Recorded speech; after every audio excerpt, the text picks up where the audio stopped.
Hey everybody, just going to take a quick break from the show to tell you a little bit about Shutterfly. If you're like us, you take a lot of pictures because you have a camera right in your hand all the time. How would you not take a lot of pictures? And we're taking all these pictures, more than we've ever taken in the history of the world. What are you going to do with them all? That's the thing. You used to get a solid picture, and then you'd look through them, and you could enjoy them. Now they're like back on your camera roll. You can't even find them. You don't want that. That's why the cool thing you need to do, and what I did, and I think it's pretty cool, is create a Shutterfly photo book. Oh. What I did, and you're going to enjoy this, Jimmy, because I haven't showed this to you yet, but took all of our pictures from being on tour this year. Oh. All live show pictures, us backstage, us on stage, doing all that stuff, and like some of the, just the venues and things, and made a little photo book out of that. Also, they have free 24-hour designer service as well. With their 24-hour designer service, a professional designer is going to lay out the book for you for free in just a day. Make something that means something with Shutterfly. Enjoy 40% off orders over $29 with promo code SMALLTOWN. See site for promotional details. And now back to the show. Hey everybody, just going to take a quick break from the show to get you styled up with Stitch Fix. Shopping's hard. It's hard. With Stitch Fix, you get a stylist, though, who understands your style, your size, your budget, and they do all the shopping for you. Wow. This is excellent. Shopping, I'm telling you, shopping and figure out your style, it's overwhelming. Let somebody help you when it comes to getting dressed. We don't know what we're doing, so we let Stitch Fix help us out. A Stitch Fix stylist there. They know what works on us. We get the prices that make us look really good, and it feels good. You get some confidence boost walking around knowing that you're looking decent here. Oh, yeah. Yeah, we just give the stylist our sizes, style, budget preferences. We order boxes when we want, how we want, no subscription or any of that required. And they send called Just For Me pieces as well. Like, maybe you'd like this, and it's awesome. Outfit recommendations, styling tips. You keep what you love, you send back the rest. It's super easy. Yep. You can do it, and we are doing it because it's excellent. Personal styling for everyone. Get started today at stitchfix.com/STM. That's stitchfix.com/STM. Now back to the show. This message comes from Greenlight. Ready to start talking to your kids about financial literacy? Meet Greenlight, the debit card and money app that teaches kids and teens how to earn, save, spend wisely, and invest with your guardrails in place. With Greenlight, you can send money to kids quickly, set up chores, automate allowance, and keep an eye on your kids' spending with real-time notifications. Join millions of parents and kids building healthy financial habits together on Greenlight. Get started risk-free at greenlight.com/Wondery. This week, in Clearview, Washington, a lifelong criminal commits a violent act, then seeks revenge against all who he feels wronged him. Will he succeed? Welcome to Small Town Murder.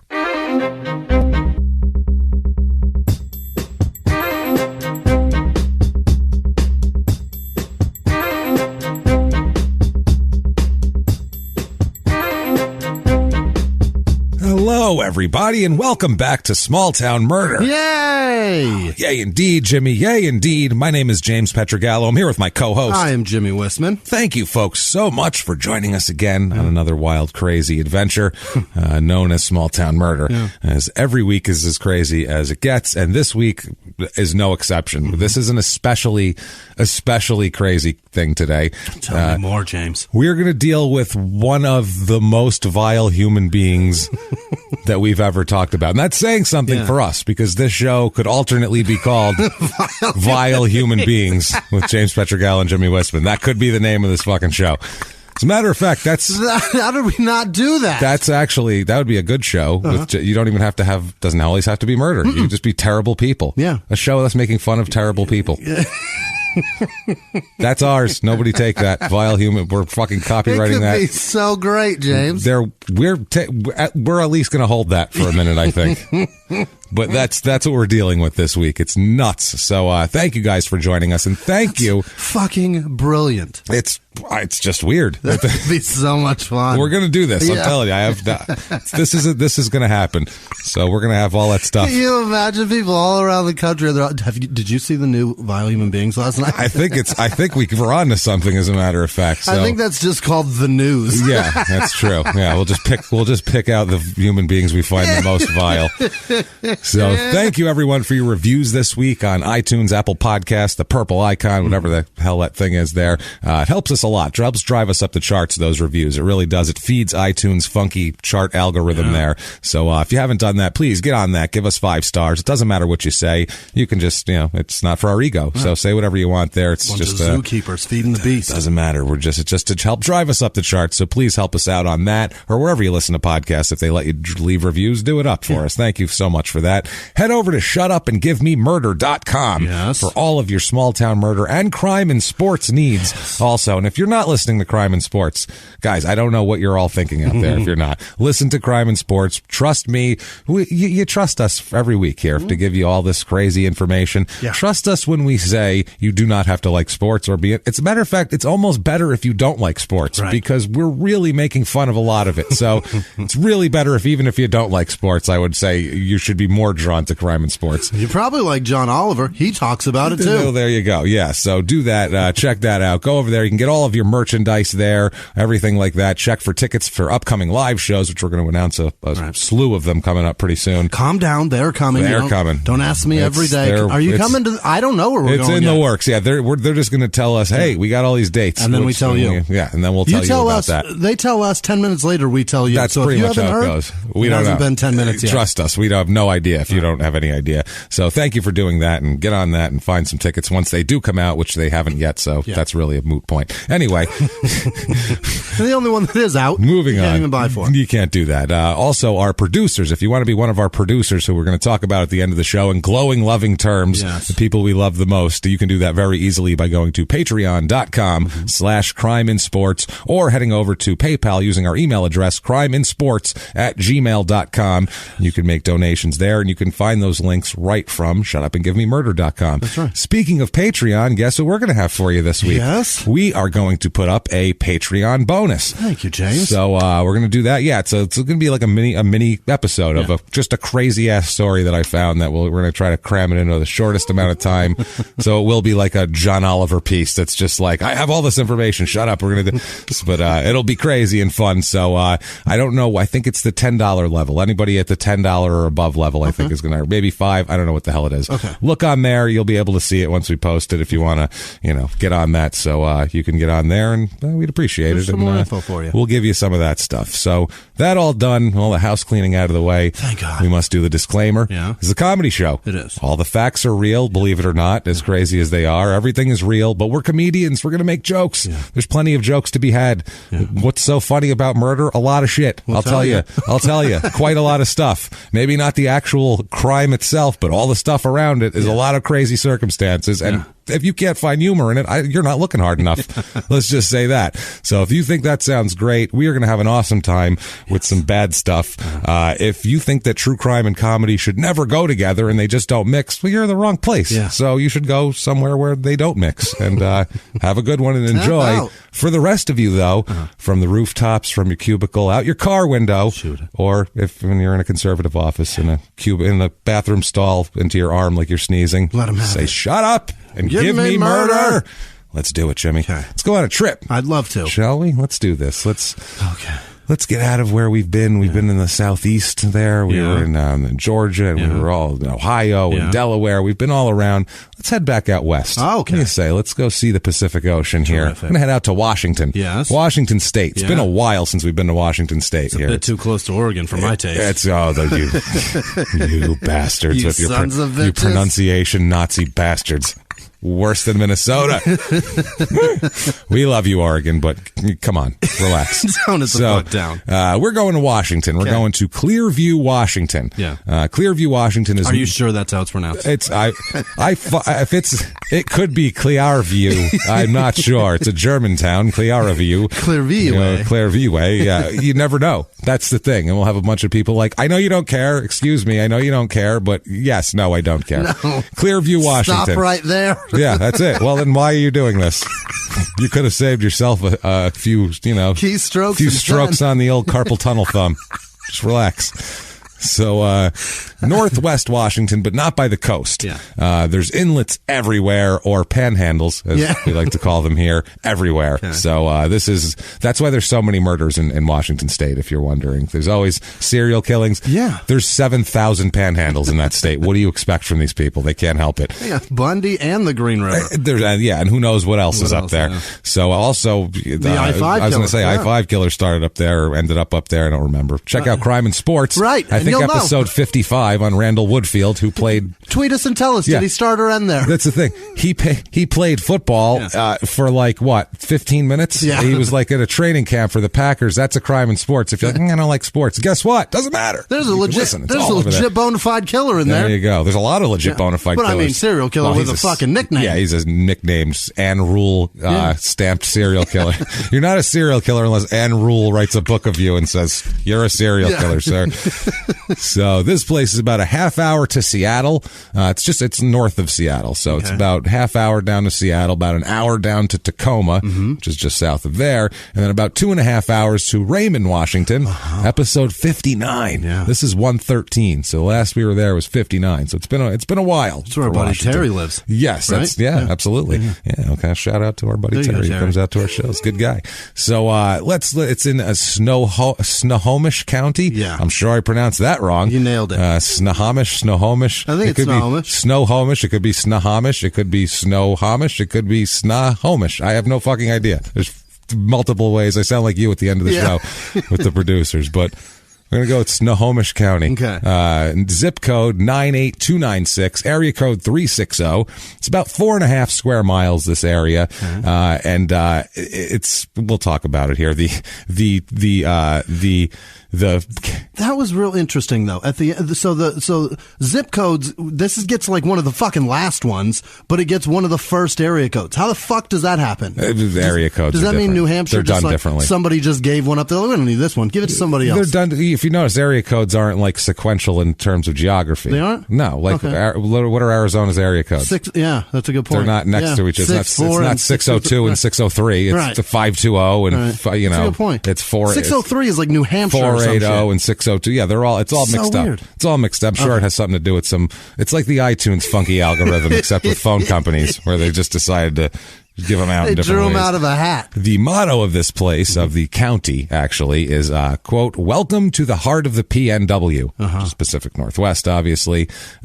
Or, this is the other one, it sure would be hard to find dead people in these forests. So there's that, too. Yeah. It's inviting. And you wonder why there's so many killers up there. Stop inviting them to hide their corpses in your forest. You'll find Bigfoot before the dead bodies. Probably. Right. So this area here, it started out...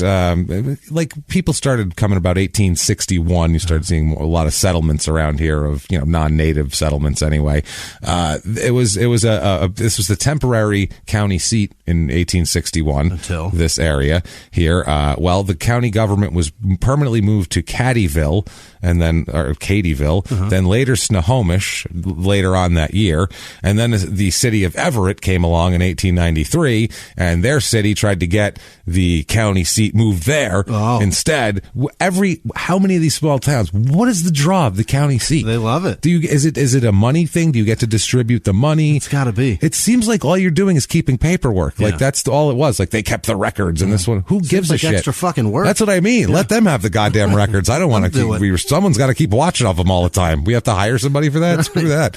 So I don't know. Everett there, and then they had a countywide general election in 1894 to figure out to relocate the county seat to Everett, and then there was a shitload of controversy, and the election was all sorts of illegal voting. Hell yeah. Every one of these too, it ends up in either a fraudulent election or gunplay and bloodshed.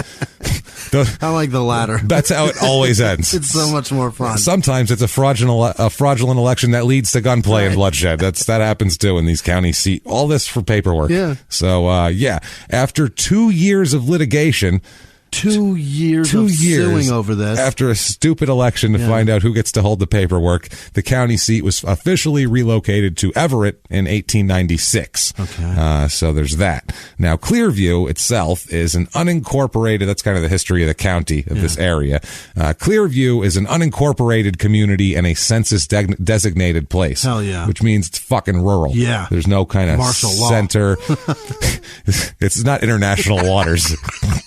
You could just kill hookers while you're gambling on their corpse, man. It's fucking amazing. Hell yeah. You could be snorting cocaine off a dead hooker's ass while you're fucking gambling and then killing an endangered shark and making shark fin soup. Firing fully automatic weaponry. Well, you could do that on land. Never mind. So, yeah. So, a census designated place, if you don't remember, everybody, is a concentration of population defined by the Census Bureau for statistical purposes only. That's it. That's all it is. It's, Just to count them.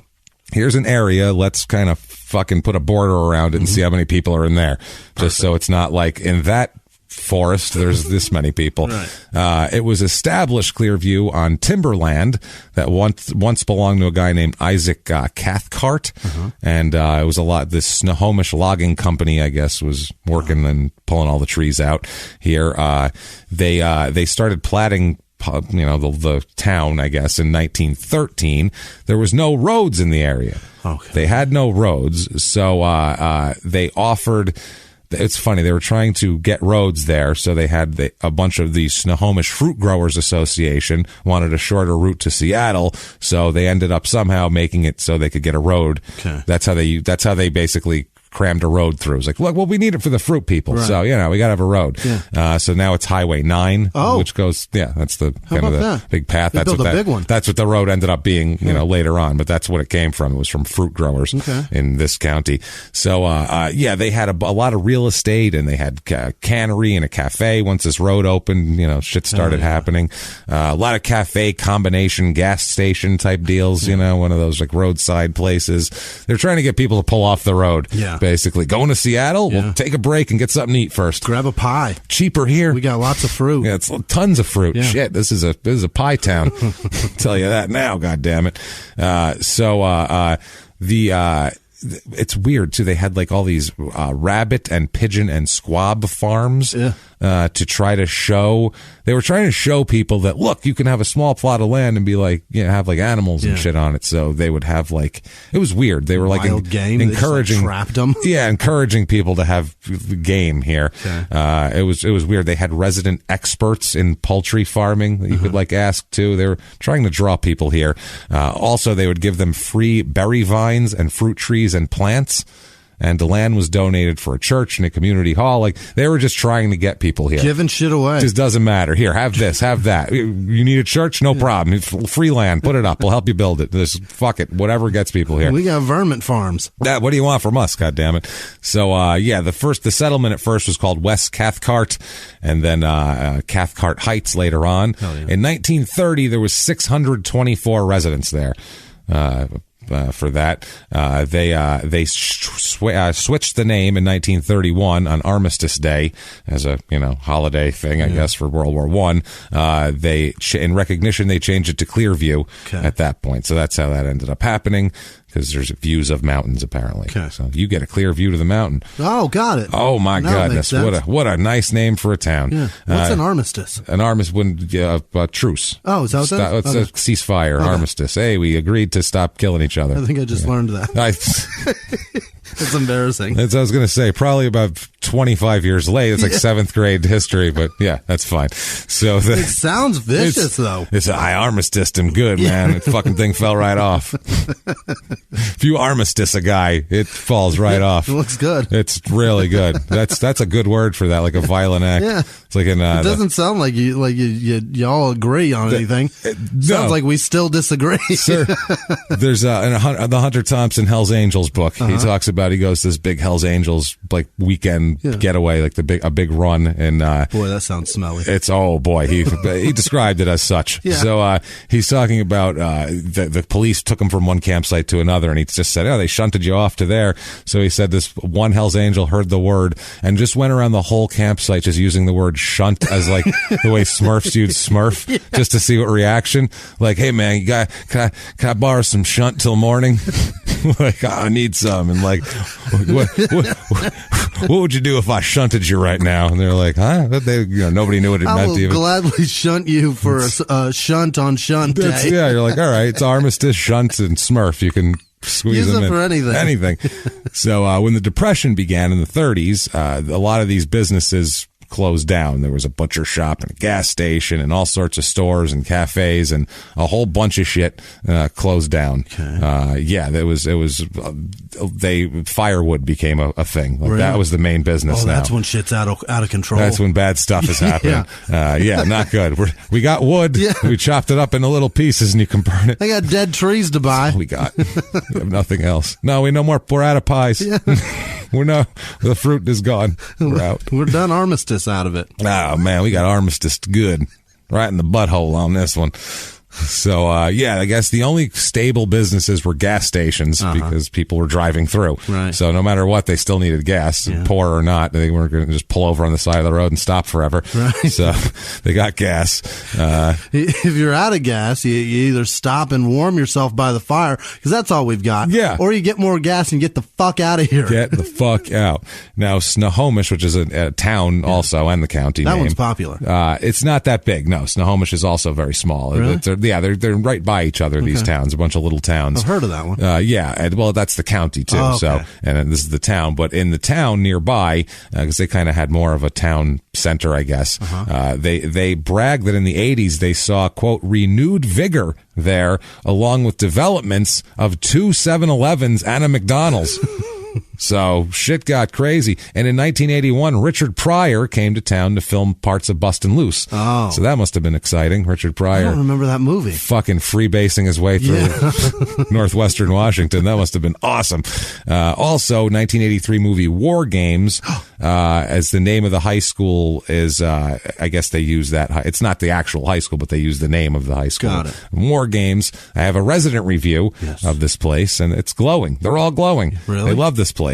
Quote, 5 stars. Yeah. I love the area. Overall, it is pretty safe, which is important to me as a single woman. It's a very quaint area with many cute boutiques and specialty stores, but there's a lot more to there as well. From swimming to at the state-of-the-art pool to wandering through a corn maze. It's idyllic. The people are amazing. They all go out of their way to help someone's day be a little brighter. It's truly an amazing community. None of that sounds amazing to me. That sounds like you can find that fucking anywhere else. Sounds like I'd be hiding from all of that. I don't want any amazing sounds like people. something my ex-wife would love, and there's a reason that I'm not married. This is great. Isn't this good? All of that shit sounds terrible. Yeah, my same thing. Same thing here. Whereas Sarah would be like, oh, God. Thank you. Thank you. We walk away hand in hand. Talking shit about that place for the next month. Put your seatbelt on. We're leaving. Yeah, like we'd probably stay there just to torment ourselves. Yeah, we hate watch things we hate watch Ree Drummond, that hillbilly cooking woman, the pioneer woman. Don't know her. She's the worst. Really? The worst. She said, I'm cooking chicken, and it's she's like on a ranch, and they bury the dead cowboys in the yard. It's the weirdest fucking thing in the world. They buried the mother, her fucking husband's mother, in the yard. What? Next to dead cowboys who used to work there, while she made BLTs for the crew. It was fucking weird. Is that Jimmy. legal? I don't know. It's Texas. I assume so. Fuck? As long as you shot her yourself, it's legal. I feel like that's a legal Texas burial. So, but that's oh my God, that's what we do, because we're like, we hate this woman, so let's watch this. So hold on, you watched it? Did they show the burial? No. Jesus. They were just putting up a fence around the cemetery, around the grave they just buried her in. Oh my God, there's a fresh one, and then they were like, right next to Cowboy Dan. She worked here in the 80s, and blah blah blah. We're like, how many cowboys? What is this place? Like a cowboy fucking pet cemetery? This is creepy as shit. This is unbelievable. Population of this town. I can't believe that's on fucking TV. It's on the Food Network. It's the worst show ever. What? It's so bad, dude. It's so bad. It's like something that boring people would watch before church. It's terrible. It's fucking awful. To gear themselves up. Yeah. Population here, 3,907 people. have found their way here. Yeah, I know. I'd rather watch that Trust me. butter swilling woman say the N-word than this shit. I could talk about this lady for fucking 3 hours. You have no idea. Like, just I could fucking rant about her. I can't stand. We'll watch on Hulu. We're like, let's watch that fucking asshole. Let's watch that bitch. Sarah, she will say that. Let's watch this fucking twat. Sarah will say that. We'll sit there. I hate her. Look at her. And we're cooking chicken. This bitch has a TV show. God damn it. So she's like trying to be like a mix between hillbilly Kardashian / Martha Stewart is what she's going for. I feel like so she got the gig because what's her fuss got kicked off TV for saying the N-word. That's probably what happened. Kind of. Is she the replacement for her? She's more just like we're on the front. Welcome to my frontier. It's like no. She's like a dead face like that. Yeah, and dead little hands that dangle. They're not little; they're huge man hands, but they dangle in front of her while she does everything. That's the weirdest. I can't stand her. Anyway, okay. So it's up 14% since 1990.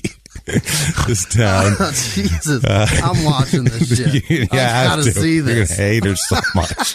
So much. Her viewership's gonna explode. She's gonna be like, what happened, I got y'all? an extra fucking 250,000 viewers. What happened here? It's double my ratings. This is crazy. Median age in this town, 41.2. About 37 is normal. Male population much higher than female here, though, which is weird. It's flipped completely. It's almost 54% male. A lot of 45 to 64-year-olds and a lot of 5 to 14-year-olds. Okay. So I feel like these are people with money who've had kids. Wait until they had a bunch of money to have some kids and move to this area. Or they got the fuck out of Seattle because it's so much money. I think maybe that's what it is. So this is like the suburbs, kind of. It's a half hour away. You can commute from there. Seattle's so expensive. Traffic is fucking brutal, too. Married population, and this will prove what I'm thinking here, it's 62% married. Okay. So this is family time with kids. Normally it's about 50-50. Single with no children, 4%. Ooh. So party town. Yeah, not too much. That's way below average here. Race of this place, white. It's pretty white. 85% white. Okay. Black, 0.00% black. You have no black people out of 4,000? Are you kidding? Please, if you're a black person that lives in Clearview, Washington, let us know you exist. Yeah. Because the census is not aware of you. And I don't know what happened, but this is not right. There has to be one fucking black guy in this town. There has to be. That's amazing. Are you kidding me? That seems really terrible. No. Sir Mix-a-Lot's got to have a summer home or something. He's from Seattle. That's the only Seattle rapper I can think of. 5.66% Asian, which is over the normal, so that's something. It's about 8% Hispanic, so it's just white. Yeah. It's just white. Religious, it's low. It's usually 50-50 here. 31% religious. Yeah. So this is my kind of place. Sounds like Seattle. Yeah, it's about 11% Catholic here, so 7.6% other Christians. There's no real faith that dominates everything. No branch. Okay.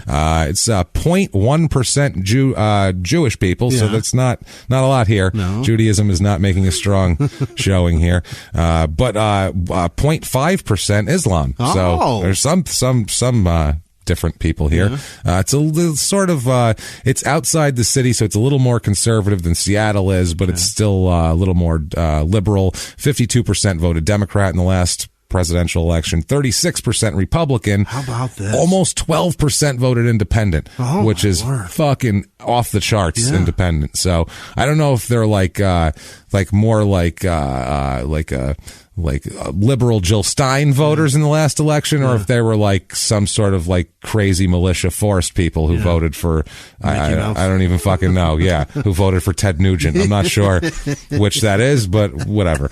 So unemployment rate here is 3.8%, so that's right under the national average. He had to get some votes, right? I'm sure he did. He got penciled in, right? He did. Somebody took that idiot He probably serious. won Idaho, I would imagine. Probably. They were like, we can't tell the public that Ted Nugent won Idaho, right? He's not even running. This is weird. Median household income here around the rest of the country, it's $57,000. Here, $94,258. Wow. So a pretty healthy median household income in this area. Yeah. And a lot of the jobs, there's construction jobs, manufacturing jobs. So there's blue collar jobs. There's also some white collar jobs here, like professional scientific type things, a bunch of that. So there's a good mix of jobs, it seems like here. Also, I checked out the education stats because because people have asked for those back. People love those. They like that. They spend about $2,000 more per student here than they do in the rest of the country, which isn't bad. 22 students to a teacher. Rest of the average in the country is 16.8 students per teacher. 22.7. When I was in high school in New York, it was like 38 to 1. There was kids sitting on the heaters on the side by the windows. I think the average was like 32. And they've tried to. That was a lot. Yeah, it was too many. 32. See, it really. I blame my lack of good education on that, not on my non-desire to learn. Just that. Mine was just really an inability to absorb the information. Like, I'd sit there and listen. Yeah. And then at the end you go, what's an armistice? What? Yeah, exactly. Fuck. Fuck? Can we start over? Did you tell me that? You did tell me that. Shit. Okay. Cost of living here. Cost of living. 100 being average, regular, par. Here it's 185.3.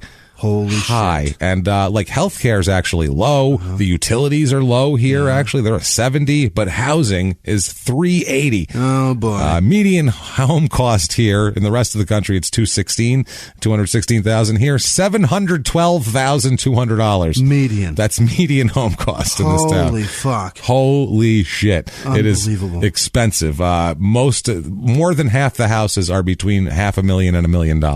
So it's a lot. And if we've convinced you, well, if you've made a good enough living to move to Clearview, Washington, we have for you the Clearview, Washington Real Estate Report.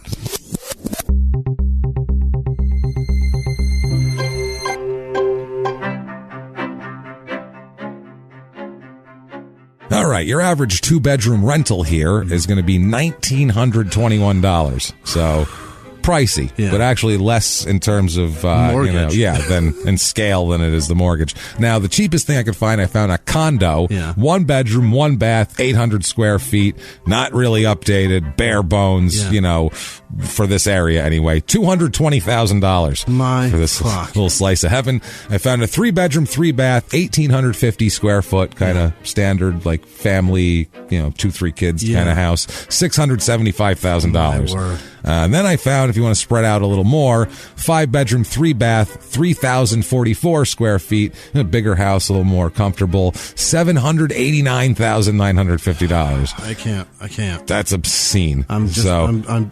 None of that real estate fucking matters to me. I'm not going there. I can't even look at it. No, I'd look at that and go, wow. So is there like apartments there they have? Like, is there like a 1-bedroom somewhere? $1,900. Never mind. Makes you long for Gun Barrel, Texas, where like it was like $12,000. Yeah, for like per acre. Yeah, I think for anywhere. This shit is nuts. Things to do here. The Easter parade is their big thing here. The Snohomish Easter parade. It's April 20th. It's going on here, but the Chamber of Commerce proudly presents the Easter parade. They have the Easter bonnet contest. Oh, geez. Everybody, get your bonnets on. This is exciting shit. Followed by a parade, or immediately following the parade. Yeah. Wrap that up. We got to judge bonnets. Let's go.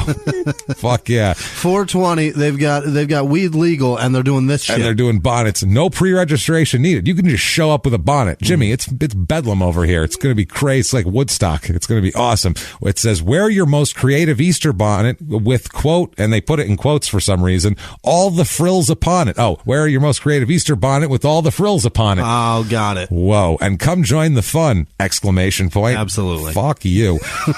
Again, no pre-registration is required. They're really driving that home. No age restrictions, and pets wearing bonnets are also welcome. All right. But if your pet won't keep one on their head, get it the fuck out of here. It's not welcome in our parade. Sorry. Blow a bong hit in their face. That's it. Yeah, they don't care after that. It's all fine. Parents can ride with children or can meet the float at the parade finish. So there you go. Crime in this town, what we're interested in. The important stuff here. Property crime is right at average, right at normal. Violent crime, murder, rape, robbery, and of course assault. The Mount Rushmore of crime is less than half the national average. My word. It's like 40% the national average. So it's You make houses that expensive, you price the riffraff right the fuck out of here. I was going to say, people are a little less, they're less likely to kill each other because they're like, I got a nice life here. I don't want to. Or I got to wake up early tomorrow so I can pay for this fucking life. Or they're just sleeping. Yeah, they're not like shit-faced at 2 in the morning wanting to stab each other. Like some people, a lot of people we've covered on that. And speaking of people we've covered and are going to cover, let's talk about a murder. Okay. Let's do this. Hey everybody, just going to take a quick break from the show to tell you about the safest sponsor ever, Simply Safe. Absolutely, these people will keep you safe. It's amazing. You know that every 26 seconds a burglary takes place in the United States, according to the FBI. That means that by the time this podcast is over, dozens and dozens of homes will have been targeted, ransacked. God knows what happens here. So protect your home before it's too late with Simply Safe proactive security system. Simply Safe helps stop threats before they even have a chance to break in. Named Best Home Security System by U.S. News and World Report 5 years in a row. And by us for about the last 8 years as well. If you trust us, believe me, you want Simply Safe. So visit simplysafe.com/small to claim 50% off a new system with professional monitoring plan and your first month free. That's simplysafe.com/small. There's no safe like Simply Safe. Now back to the show. This show, Small Town Murder, is brought to you by BetterHelp. Get yourself some therapy, everybody. Honestly, here. We often hear about, red flags that you should avoid. Hey, that's a lot of a thing. It's become a real phrase now, real cliche. Yeah. But why don't you focus also, you look at like green flags in friends and partners. Look for good things as well. Right. And maybe you're not sure what that looks like, though. Therapy can help you figure that out. What are positive things? What are the green flags? And then you can practice them in your relationship. It's absolutely a fact. And so, honestly, we absolutely are huge advocates for this. It really, really helps. BetterHelp is fully online, making therapy affordable. It's convenient. They serve over 5 million people worldwide.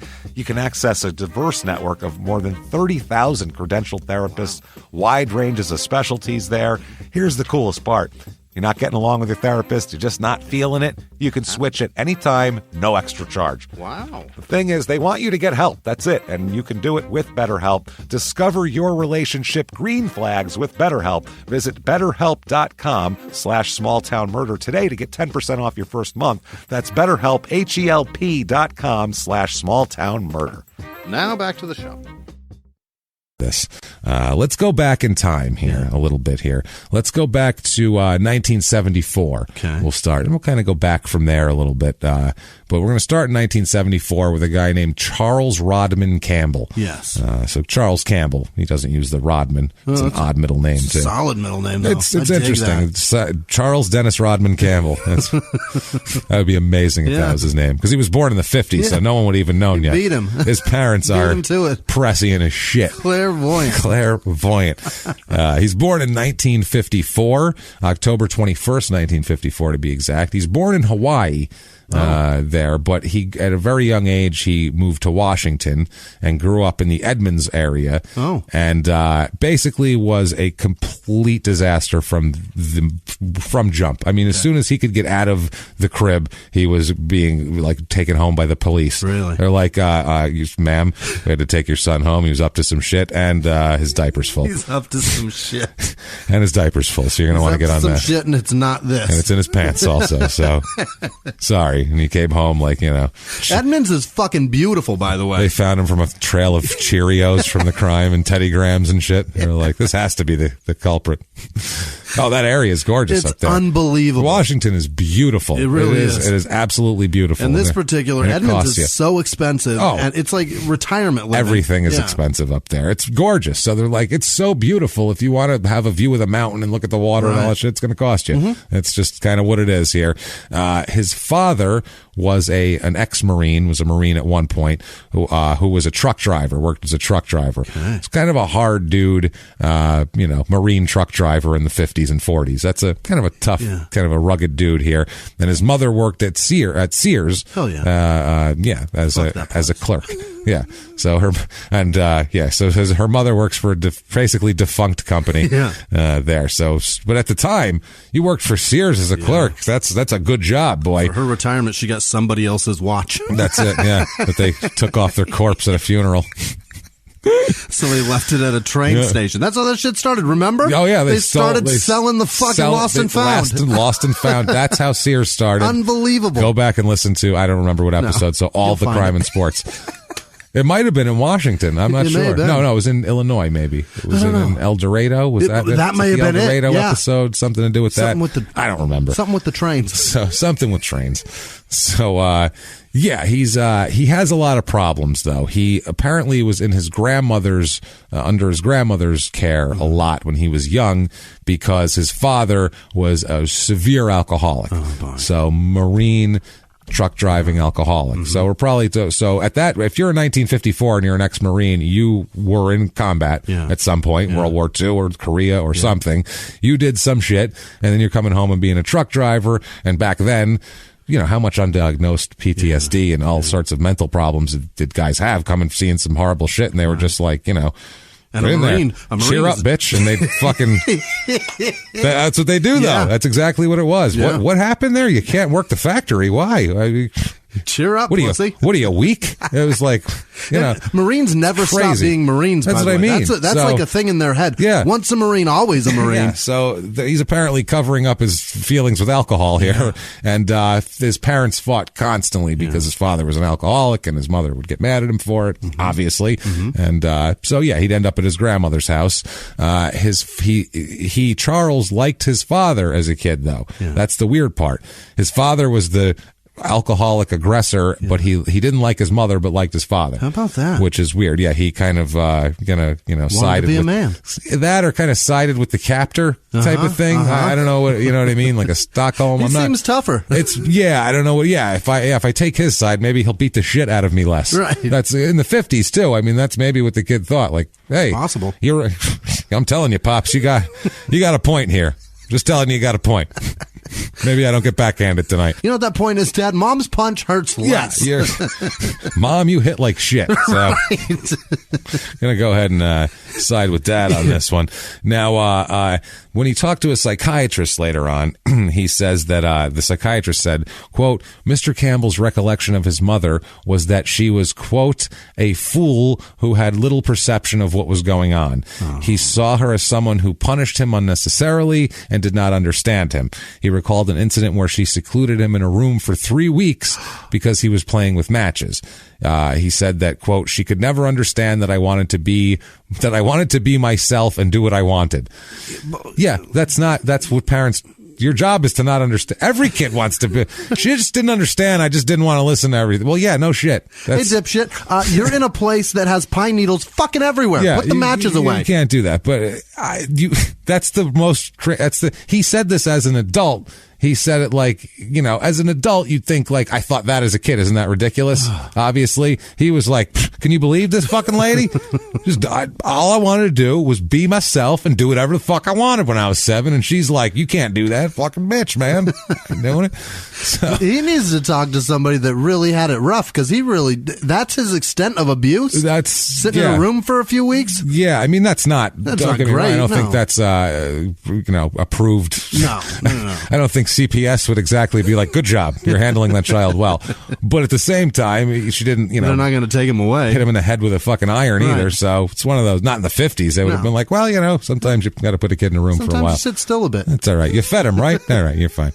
So he ended up spending 2 years at the Green Hill Reformatory for boys for theft and other crimes. Okay. So he starts at a young age being in the system, and he is just... The crimes are just, it's everything. It's so much. It's every day. He's just a criminal. It's just, he's an arch criminal. Yeah. That's the best way to put it here.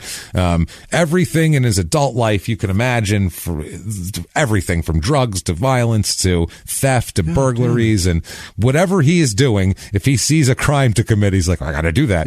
Like he just wants to be himself and do what he wants. Why can't everybody understand this? I don't understand what fucking, from my mother to the police to this goddamn pain in the ass judge. Nobody gets me.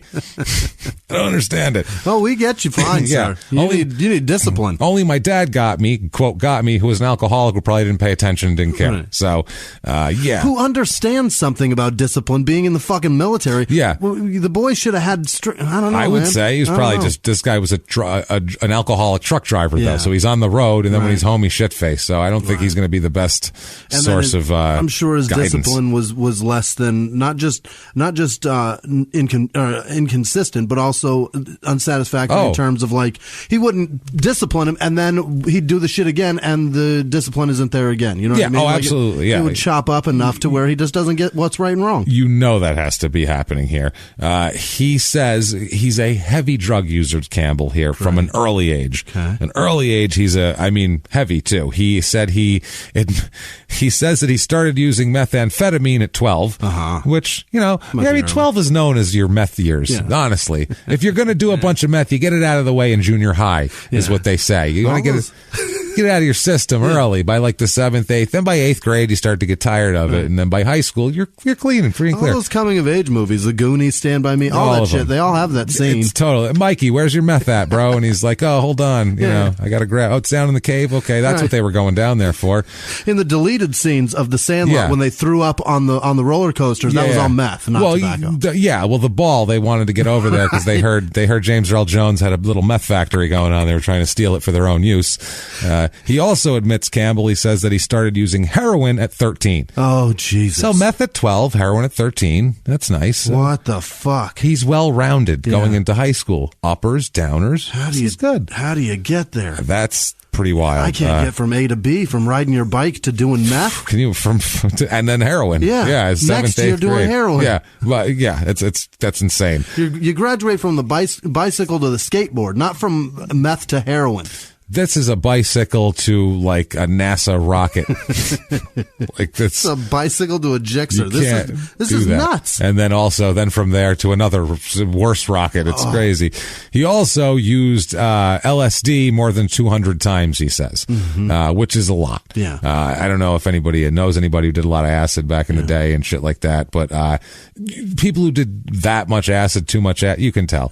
Like acid takes its toll on you. You know what I'm saying? Acid changes your fucking, it just changes your shit. And to change it 200 times, poof, it's a chemical, and that changes your chemical chemical balance. Yeah. Your pH is way the fuck off. Every time you do it, it's like boggle or what's that when you press the thing and then the fucking dice. That's what you're doing. You're just boggle every time, and you're like, well, I hope it comes out. Try to spell a word. Yeah, it's fucking weird. So later on, though, he does show that there are no signs of brain damage that he has, or no organic damage. Yeah. So he has a kind of a weird view of reality. Yeah. He's kind of just, like we said, just didn't understand. Yeah. Just wanted to be myself. Yeah. Do what I want. Yeah. At 7. Who doesn't let their fucking 7th grader to a 12-year-old use meth? Right. I just wanted to do it. The hell's her problem? So they needed an armistice. That's what they needed. Every time. Everyone needs an armistice, Jimmy. The way he put it as an adult to a psychiatrist is, quote, this is amazing, quote, "The world has created me and I am free to do what I want. There is no right or wrong or anyone to tell me what to do." No. Wow. I don't know where to start with that. The world didn't create you. No. Your drunken father and your fucking whatever mother created you, and you're not free to do what you want, Absolutely sir. not. As we'll find out plenty of times when he's imprisoned. Right. There are lots of rules and laws that tell you no. There is no right or wrong, Jimmy. And it's too funny, too, because it's like, for a second, you go, ooh, is he getting like philosophical? Like, it's all areas he's trying to do some deep... Nope. He's just saying, I want to do what I want. Right. Ain't no right or wrong for me. It's just what I feel like. Did you see it or did you just read this stuff? Because seeing it, I love. No. This was a psychologist interviewed him in 1972 or something. No video. God damn it! This is just. I love when there's videos of them because it's a psychological report. Richard Ramirez's videos. You're like, How did anybody ever believe this fuck? He's just a bad actor in everything he says. We are all evil, are we not? It's ridiculous. Ugh. Well, I mean, they believe Manson too, who was also just kind of a cheesy little actor as well.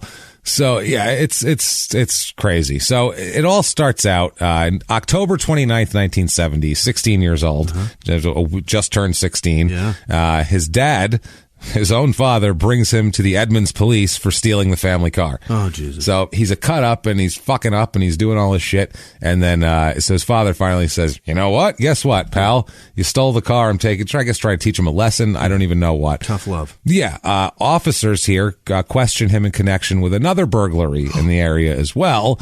And later, this is awesome too, in this whole thing. Later that day, he makes a telephone call from the police station and he's overheard telling someone to shoot his father. So he's 16 years old. Hiring a gunman. He's 16 years old. He's taken to the police station for stealing the family car. They're interviewing him, and he goes, "Can I make a phone call?" And they're like, "Yeah, no problem." And he's like, "You want to kill my dad?" From the police station.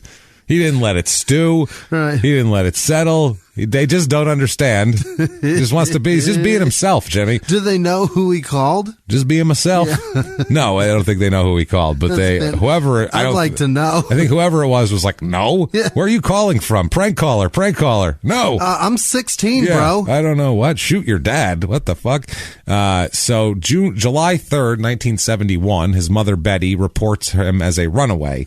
At this point, he's still only 16. The police said, quote, "Mrs. Campbell states that she has given up hope for him except for trying to get him to court. She would not bother reporting him gone and would just as soon have it that he never came back home." Okay. That's what she told the cops. Don't bring him back. She said, I'm not calling because I give a shit that he's gone. I'm only calling because he's supposed to be at court, and I don't want anybody bothering me about it. Literally, if it wasn't for that, I wouldn't even fucking report him. She literally said she would not bother reporting him gone if it wasn't for court. Okay. She'd just be happy if he never came back, which is, wow. That's she was hoping for him to give him the death penalty. Yeah. Whatever. Now, I know we're just stealing the station wagon, and it's our own families, and we got it back and all, but do you think you could put a needle in his arm? Could you lynch him? Is that possible? Are there public hangings still? Could we do firing squad? I feel like that'd be a good thing for him. He'd feel like a man, stand him up, put a cigarette in his mouth. It'd be good. Listen, I sat him still for 3 weeks when he was 7. That shit didn't work. So y'all are just going to sit him still. I don't know. Maybe run him around, try. Make him run laps, maybe, around the jail. Possibly tire him out. You know what I mean? I think maybe that's the whole problem. As a kid, he's got too much energy, and I never tired him out. I put him in a room. I should have said, you know what? Run around the house 4 to 7 times. Oh, that's amazing. So, she doesn't give a shit. The 4th of July, that was July 3rd. Now, the 4th of July, the next day, 1971, Charles burglarizes his grandparents' home. Oh, boy. That's about as shitty as you can get. Yeah. It's about as sleazy as you can get, stealing from your grandparents. Yeah. I'm sorry. That's low. Yeah. He stole several guns. He wanted to sell the guns to make money to take a trip to California to get out of the area. Okay. He's 16, this kid. How are you that fed up? He just wants to be himself, Jimmy. I don't understand what the problem is here. Why can't people, he just wants to do what he wants to do and be himself. The world created him. It's not his fault. He's free to do what he wants. Yeah. There's no right or wrong. What the fuck doesn't everybody understand? He's got a good point. There's no right or wrong. His execution of his statement is all wrong. That's all. You just get a job and make money and go do whatever the fuck. I did it. You know what I mean? But you did it. Yeah, we're all doing it. Everybody's doing it. He could have just that's like a good attitude for like a rock star. Yeah. You know what I mean? Who makes music and does other shit though. They're not just out stealing shit and causing havoc. You know what I mean? He's like Motley Crue without the music. You didn't put it out on any albums, sir. Right. You can't act like that. I'm sorry. So he's arrested for this though, trying to sell the guns. Police see needle tracks on his arm at 16. So he ran away and went and was shooting fucking dope all around here. Okay. So he's basically having a drugstore cowboy existence. Hell yeah. Here. He's addicted, obviously. Yeah, he's shooting it. He's fucking shooting it. He told the cops that he had, quote, shot everything except for Kool-Aid and peanut butter. Well, let's try that then. So he's put everything in his arm except for Kool-Aid and peanut butter, which I feel like Kool-Aid might give you a nice burst. I'm just saying. You could probably cook up some Kool-Aid. As long as there's enough sugar in it. Water. You could cook up the Kool-Aid probably. Peanut butter would be very hard to inject into your bloodstream. That might slow down the bloodstream. It would get it through the needle, especially the chunky. Like, I get the chunky, so you're going to get a peanut stuck in there. It's never going to work. You're going to break a needle You're going to fuck it all up. Otherwise, it's just going to gunk it up. It's going to be a problem, is what I'm saying. And that would be hot as fuck. You warm up peanut butter, that shit never cools off. No. To get it liquid enough to go through, you got to be about it. Boiling and then hot. It's got to not going to work. Everything except Kool-Aid and peanut butter. Everything. That's a good name for the show. Everything but Kool-Aid and peanut butter. Actually, just being myself. So, July of 1971, he's sent to Green Hill Reformatory for boys on auto theft. Not the one of his fathers, a different auto theft. Okay, he's done it again. He did it again. He's placed on probation for second-degree burglary. So now he's on probation. August of 1973, he marries, a girl marries him. Jesus. Which is, he's 19 years old. He gets married. So that's August of 73. October 14th, 73, Charles beats the shit out of his wife and threatens to kill her dog, mother, and sister. So he just went down the list. What does she care about? Everything you love will die. She likes her mom, talks to her sister all the time. She's always petting that fucking dog. That's it. 1, 2, 3. Like that's wow. I'll kill everything you love. Dog, mother, and sister. The wife, though, at this point refuses to file a complaint with the police. And you wonder why, and then you figure it out. It's because she's pregnant, and she doesn't want to have him in jail while she's pregnant, for whatever reason. I don't know if it's financial or what the deal is. I can't take care of my mom, this dog, and a kid. And a kid, and your sister. It's going to be a lot. That's an extra person to threaten to kill now. That's all it is for him. So it's a daughter, too. You want to give this guy a girl, because this will be another woman's to fuck up here, so he can, they're not a good representation of the male species for a young woman to come up and see, is what I'm getting at here. Not the guy you want her to see first. I bet that dog's a female too. Yeah, I'm sure. By the way, 1973, one little thing, he was convicted of defrauding an innkeeper. I guess running out on a hotel bill. Oh, okay. A $25 fine, which probably less than the room cost. Probably. So, hey, score. You win. Good for you. I'm just doing what I'm doing. So June 28th, 1974, Campbell is... He's mad at his baby for crying. Yeah. You know how babies do. No. You know how 3-month-old babies tend to cry sometimes, because they're babies. Yeah. He gets super pissed and twice throws a butcher's knife at the baby. Throws a giant doesn't hit the baby. Oh, Jesus. But twice during the same day got mad and threw a giant butcher knife at his child. Wow. At his infant, mind you. Yeah. For crying. Because, they know better at that age. Oh, boy. What are you, 3 months old? Yeah. Change your fucking diaper if it's dirty. What the fuck, man?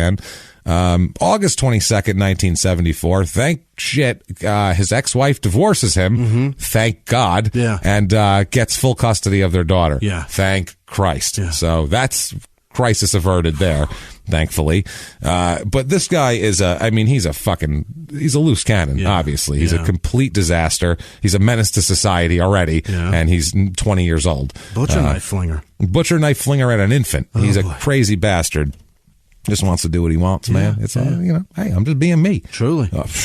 You know what I'm saying? I've thrown a knife before in anger. At a child? Not at anybody. No. I threw it away from everybody. Not at an infant. No.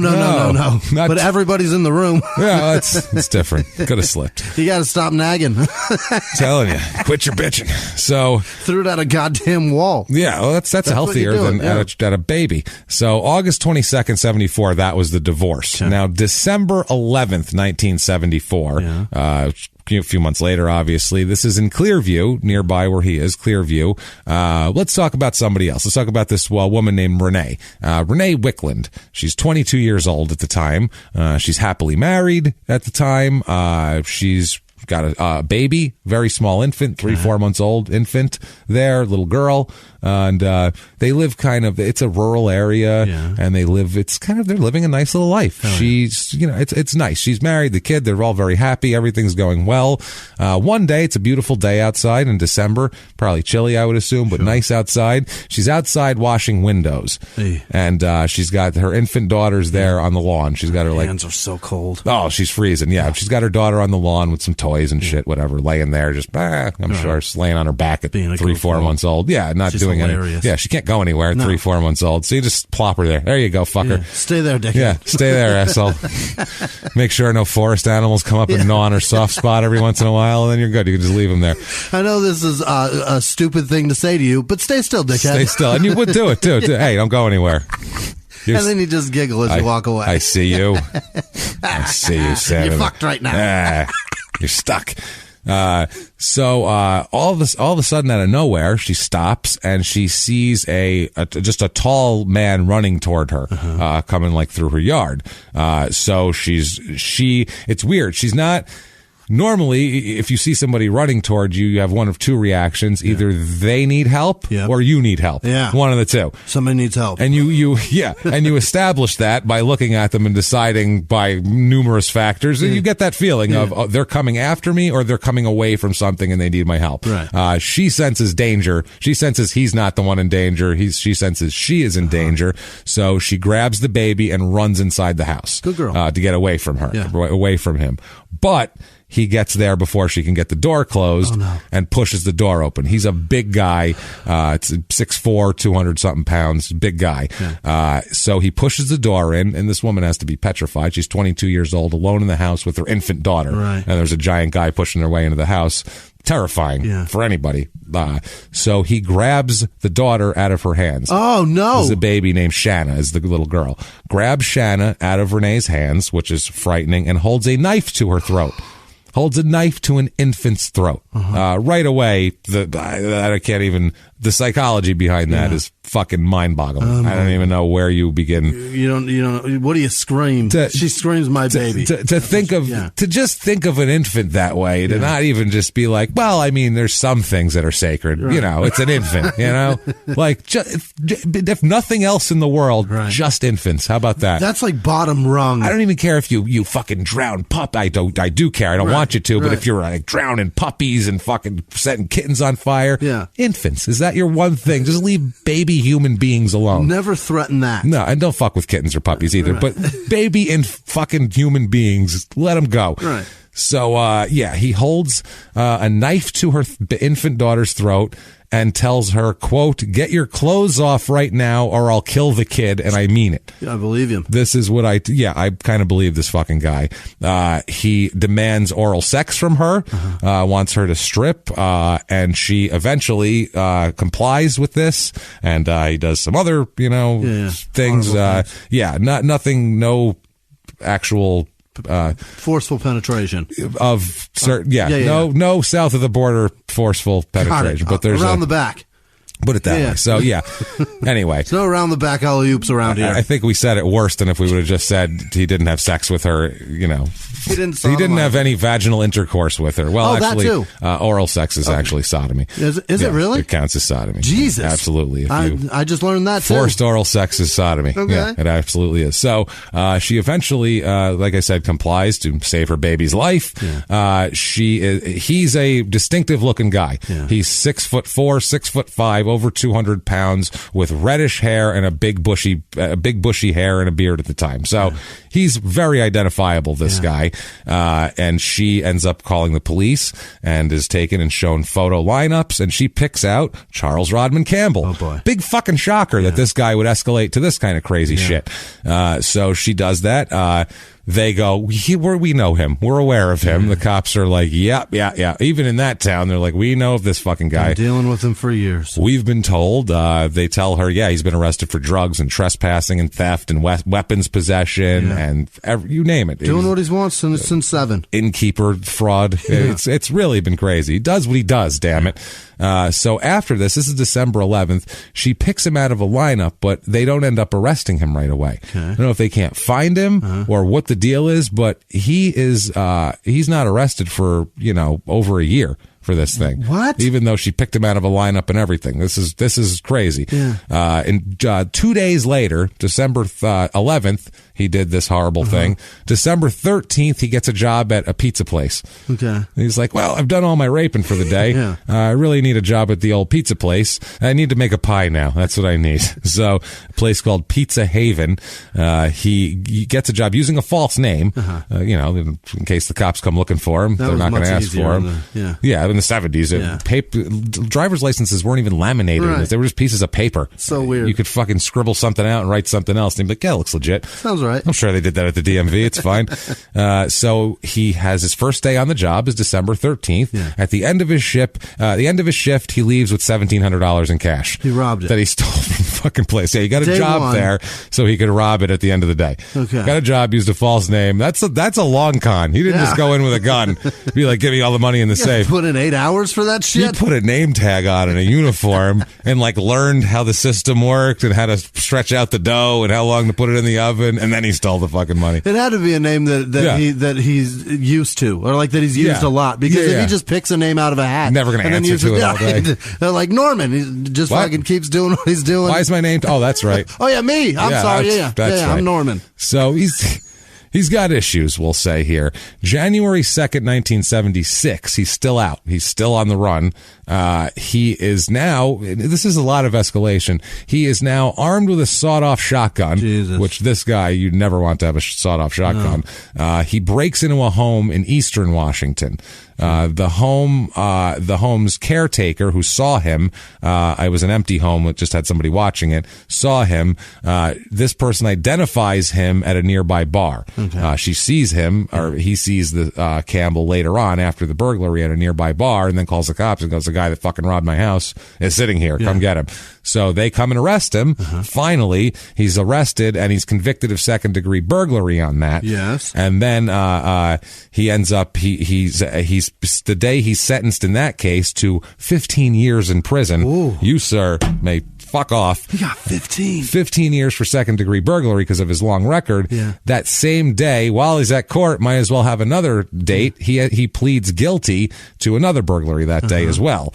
Now, at this point, they start making the rape case against him for Renee Wicklund. Clear the books. Yeah, she cooperates with the authorities and picks him out. She testifies against him. Also, her friend and neighbor testified against him as well. A woman named Betty Hendrickson, who saw him leaving the house that day. She identified him and also testified in court against him. So, I mean, he had two people that were upstanding people saying he broke into my house and did this, and the person he is, they're like, yeah, that's true. Yeah. No one doubted it. So he is convicted again here. Convicted of first-degree assault and sodomy. Yeah. Convicted. He is sent to you, sir, may fuck off. 30 years of sentence, okay? 7.5-year minimum. Okay. This is to be served somehow concurrently with his 15-year sentence. That's not right. So he should have 45 years. Instead, he's got minimum 7.5 is what he's looking at here. This is a crime spree already. They could ruin him forever. This guy is a fucking disaster. They could keep society safe for many, many years. Yeah, this is a guy where you'd look at, where you'd think at least the parole board would look at this and go, this doesn't look like the best case for recovery of, he's really rehabilitated. Right. I would say he's going to get, he's one of those guys who's going to sit through about 10 parole board meetings they want to see progress in him. See in a few years. Shit like that. Now, with Renee, this whole thing like ruined her life. I mean, obviously the trauma involved in this, I can't even imagine. It's horrible. Yeah. It ruined her marriage. Also, really? The stress of the whole thing, the court. That and guy's the stress. never getting a blowjob ever again. No, definitely Absolutely not. And and he honestly should probably not ask for one either. No, because he should never feel even this hint. is fucking awful. Yeah, no, not at all. So but it's the stress of the whole thing. It's her. It's a lot for a couple, and you hope that a partner would be supportive and stuff like that. And we think he was, though. He wasn't like, listen, you're fucking damaged goods. Like they stayed friends and like they were still close and like their families were close, and they just had a hard time being together. He just needed a blowjob. Yeah, he was like, listen, honey. So this leads to their separation. Now, if Jack doesn't have some fucking bad luck, this couple is just doomed, okay? Renee, obviously, random person runs up to her, and you can't get any more random than in your yard in a rural area with your baby and have a man just run up to you and do this. Oh, boy. That's crazy. The only thing crazier would be if you were in your apartment like Jack was on Christmas night, one Christmas, a man, this is fucking crazy. A man comes in, he comes into his home, opens the door. I guess his door was open to his apartment. A man that Jack did not recognize, a stranger, walked in carrying a gift, a wrapped gift, and wished him a Merry Christmas. And then this guy, Jack didn't know who he was. Then the guy hit Jack in the head, knocked him out, tied him to a chair. What? Poured gasoline all over him and threw a fucking lit match on him and burned him. A stranger did this. What? I don't understand. Merry Christmas. Yeah. Pow. Pour. Yeah. Light. This is fucking insane. Wow, what a fucking cursed life that guy has. Cursed life. Did he die? And he hasn't had a blowjob in years. Yeah. He's severely burned. Nobody will ever fucking suck his cock ever again. It's over. It looks like a fucking Tootsie Roll at this point that's been left in a car for 3 weeks. It's fucking burned and it would have like melted spots. It'd be no good. So, he's actually, when he's found, he's alive. Oh, he's severely burned over most of his body. He's rushed to the hospital, but they said that the doctors were like, he might live long enough to regain consciousness and possibly give a statement as to who did this, but that's about it for this guy. We don't expect anything like that. He does live to give a description of what happened. He says all he remembered is a stranger came in, didn't know who he was. He had a package in his hand. He said, Merry Christmas. He was like, okay. And then the guy just hit him all of a sudden. And the next thing he knows, he was fucking on fire. Unbelievable. Like, he has no idea what happened. So he doesn't die, though. Mm-hmm. He lives through this. He lives. Okay. Survives the whole thing. Miraculously. This is a fucking miracle that he survived this burn, especially back then with skin grafts and shit. Nowhere near where they are now with that sort of thing. So this is a fucking miracle. This guy is a walking miracle. He doesn't die, but he's horribly scarred. The pain is constant and severe. He's forced to wear like a rubber suit. Yeah. It's basically a wetsuit. I've seen it. A friend of mine worked at a glass shop and he burned himself with denatured alcohol. Yep. His whole legs were fucking, somehow it was protected from the heavens. His whole crotch didn't get fucking burned. Wow. Everything else around it was burned. It's insane. Something thought that was super important. It was amazing. Yeah. But I mean, he was fucked in skin grafts. He was in the hospital for 6 months and he came out and he had those things and he couldn't go out in the sun after they were off. We had a dude in sixth grade lit the pilot light in his stove and it fucking just erupted, and his whole head, his arms, everything, and then he came in with that shit too. His face looked like Sammy Sosa today. Were you nice to him? Oh, dude, the kid was vicious. Were the kids nice to him? Yeah, he was, because he was vicious. That kid was tough as fuck. We had a kid who blew up his garage, and then he came back a year later, and everybody called him either the burnt kid. They'd just be like, "What's up, burnt kid?" Kids, either that or they'd call him Raisinette. Which one's worse? I don't know. I don't know either. I don't know. It's so cold to not even try to be clever. Be like, "What's up, burnt kid?" And he'd be like, "Hey, it's a bunch of fucking Guido assholes in New York back home. Hey, look, it's a fucking burnt kid. Hey, let me ask you a question. Let me ask you this. When you jerk off, does it smell like bacon's burning somewhere? Huh? Hey, right, Vinny, right? He's fucking bacon's burning. He's fucking burnt. The kid's burnt all over his fucking body. Hey, you fucking look at you all burnt. You fucking asshole. That's New York. That's growing up. That's where, his face looked like Sammy Sosa's today. That's not good. No, like there was no pigment at all to it. He was a Spanish kid who was tan as fuck, and then it was no longer tan. That's not He was good. just like pink all the time. That is it was fucking fucked up. Horrible. Jesus Christ. He looked like a pig's dick. It was terrible. Jesus Christ. I felt so bad for him. That is fucking horrible. But nobody ever said anything mean to him because he was tough. No. He was just he was a scrapper. Oh, all right. Well, yeah. I've seen him on the internet lately. I think he's a comedian now. I swear to you. I think I Googled his name just because I wanted to see what he looked like. So his life was better before. Yeah. All right. Good for him. Bad decision. Constant bad decisions. But he wore those things, the like neoprene sleeves. Yeah, it's like neoprene, but Right. So this guy, Jack, survives this thing. He's in the hospital for fucking almost 4 months. Yeah. He gets out of the hospital. He's still, like I said, wearing the rubber suit.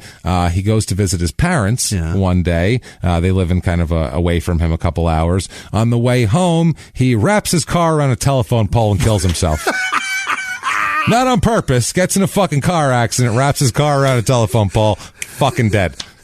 That's some Final Destination shit. That's crazy. How bad of luck can you have? Gee, just die. He went through all that recovery and pain and misery for nothing. For nothing. To die immediently. Something hates him getting blowjobs. Holy fucking Any opportunity shit. to get him, even pity ones for a burn victim. They wanted something wants him dead. I don't know what to say about That's that. incredible. That's the worst. So now Renee is she's double freaked out now. Yeah. She's been bum rushed in her. Now imagine this. She's been bum rushed, which is the scariest thing ever in your own home. We always say that. Anytime anything happens in a home, it's the most scariest because that's your safe place. Right. This guy bursts his way in through this, and then her husband, ex-husband at the time, was the father of her daughter. They're still friends with some guy bursts into his house, sets him on fucking fire. Yeah. Then he kills himself around a telephone pole. She starts to think the world is fucked and doomed. She trusts nobody. Oh God, she is going to be. Yeah, that kid is not allowed to do shit. Yeah. That's going to be the most overprotect. You know, she trusts less people than Tupac. Yeah, that's what I'm saying. Nothing. So, she didn't know if she thought maybe the incidents were connected, even though he was in prison. She's like, could it possibly be that, you know, it was like revenge for putting him in jail, that he found somebody to go set my husband on fire? Maybe. I don't she didn't know, and she's just so scared, and she doesn't know whether she's being paranoid or not. She told her friends and her coworkers that she lived and walked in terror, and that something awful was going to happen again. She just knew it. That's her life at this point. This poor fucking woman, man. Good Lord. I don't know how you wouldn't feel like that. No. It's no way to live at all. No. I mean, she went through the motions of really trying to get her shit together too. She's a tough lady, and she's got a little girl, and she, little girl without a father now too, and she's, parenting alone, and she's really trying to do what she needs to do and somehow get her life back on track. And what she needs to understand is that if that guy doesn't get her that day and she gets somebody else, it's still happening in the world. You know what I mean? Yeah. All the stuff that happens in the world every day. It just happened to happen to her, and she's gonna now all know. It's hyper aware of that shit. And also, she and Shanna stayed at the same house. Oh, how do you do that? It's a house that they loved. It's a little white house in the woods that they love. And like they stayed. That seems like it would be just traumatic to stay there, but they stay there. Renee had to work hard to support them on her own. Obviously, she worked as a beautician and also as an accountant for several beauty parlors. So she had spots where she'd go do hair, and then she'd do their books too. Just whatever she could do to pick up a few extra bucks to feed her goddamn kids or her kid. Back to that house. And then go back to that house and try not to, think about every time you go in the front door what happened to her. Right there's where that shit happened. She's a really smart lady. She's tough, she's smart, and to be able to just go on after all this and not just shut down and be in a home or something is pretty fucking remarkable anyway. But to go on and actually, work her ass off and support her daughter and do all this shit after all this terrible shit has happened to her and her family is pretty fucking amazing. Her own mother was, even back in the day, because she's born in the 50s too, even her own mother back then was liked to work, and she was a worker also. So she was always to the point of, women should work, and if they want to work, they should work. And her mother instilled that in her before that was a thing. I love that. Before equal rights or anything like that. So. Hey everybody, just going to take a quick break from the show and tell you about Noom. Has Noom helped you? I believe it has. Oh, it's got an app. You can do tracking. It's terrific. It does. Noom builds personal plans that can meet individual needs. That's the thing. Takes into account any dietary restrictions, medical issues, other personal needs. That helps build a plan that works for you. And yes, so I know that you've had your own personalized program here that you've been working on. And it's weight loss This is weight loss results that last. They stick around because you get yourself into a lifestyle change. That's what matters. That's mainly it. You can't just say, I'm going to cut that out for a month and then go back to it. That's not what it is. So I'm glad it's helping you. That's great. And it really does. I like the psychology and biology-based approach here. Noom Weight uses psychology. That's why they say losing weight starts with your brain, but it also takes into account your unique biological factors, Jimmy. All of your multitude flora and fauna that goes on inside of you there. Stay focused on what's important to you with Noom's psychology and biology-based approach. Sign up for your trial today at Noom.com. Noom.com, Noom.com here. Based on 3.5-year study of actively engaged Noom users with minimum starting BMI of 25. Individual results may vary. Visit our website for more information. Hey everybody, just going to take a quick break from the show to tell you about a healthy, delicious item, Hero Bread. And we're both trying to get healthier this new year. Jimmy had a eye-opening doctor's appointment and things like that. So we're trying to get healthier, and I'm telling you right now, this hero bread is a good step in this direction. It's delicious, and it is really good for you, and it's really excellent. They have the sliced bread is good, the bagels, the tortillas. I know you've been they're terrific. Ranting about the tortillas. They're so good. With Hero Bread, you can focus on your health goals and still indulge in the soft, fluffy experience you love, but guilt-free. I really love the little Hawaiian rolls, too. Yeah. They're so good. They're so good. The Hawaiian rolls, they're legit. They're fluffy. Yeah. They're exactly how you want them to be. You'd never know it's low-carb and high-fiber bread from the texture. You get the soft, fluffy experience you know and love with your savory breakfast sandwich, late-night grilled cheese, Taco Tuesday. Do it. No compromises, just flavor, ultra-low net carbs, 0 grams of sugar, high in fiber. It's fantastic. Hero Bread is offering 10% off your order. Go to hero.co and use the code SmallTownMurder at checkout. That's SmallTownMurder at HERO.co. And now back to the show. Hey everybody, just going to take a quick break from the show and tell you all sorts of good stuff about Chime. That's what I'm talking about. There's so many extra fees you have to pay in life. Everything. You go to the airline, there's an extra ticket on that. There's extra fee on fees, hotels, fees, all this type of stuff. We're trying to make progress, and the next thing you know, here comes another fee coming at you, and it's more money than you expected, and your whole math is thrown off, and it's awful. Learn more at chime.com/smalltownmurder. Chime is great with that stuff. I mean, you can't beat if your things are a little tight, especially around the holidays or after the holidays. Yeah. You need that money a couple days early, or you go grocery shopping. You got a car payment due. There's so many things that don't cross over exactly how you want them to cross over. Make progress toward a better financial future with Chime. Open your account in 2 minutes at chime.com/smalltownmurder. That's chime.com/smalltownmurder. Feels like progress. Banking services and debit cards provided by Bancorp Bank N.A. or Stride Bank N.A., members FDIC. Spot me eligibility requirements and overdraft limits apply.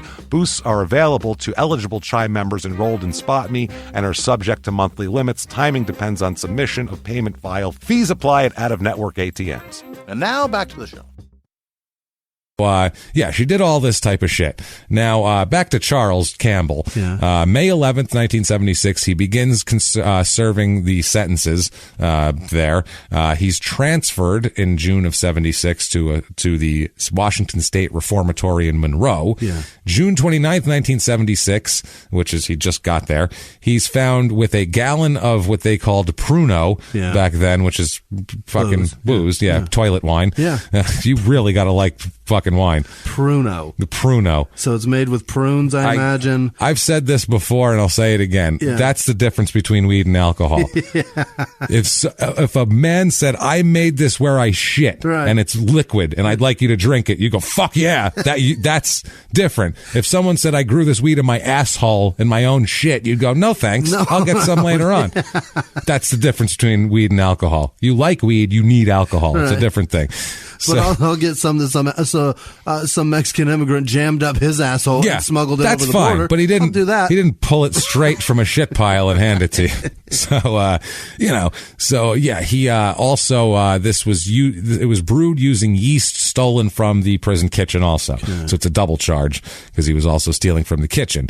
Now, November 1st, 1977, he hits another inmate, knocking him down and causing head injuries that the guy needs to be treated for that are pretty severe. He's a huge fucking guy. Right. He's a big guy. He's a big, scary guy. And not a model inmate. No, and he's known as kind of a bully on the cell block, too. Perfect. He's one of these guys.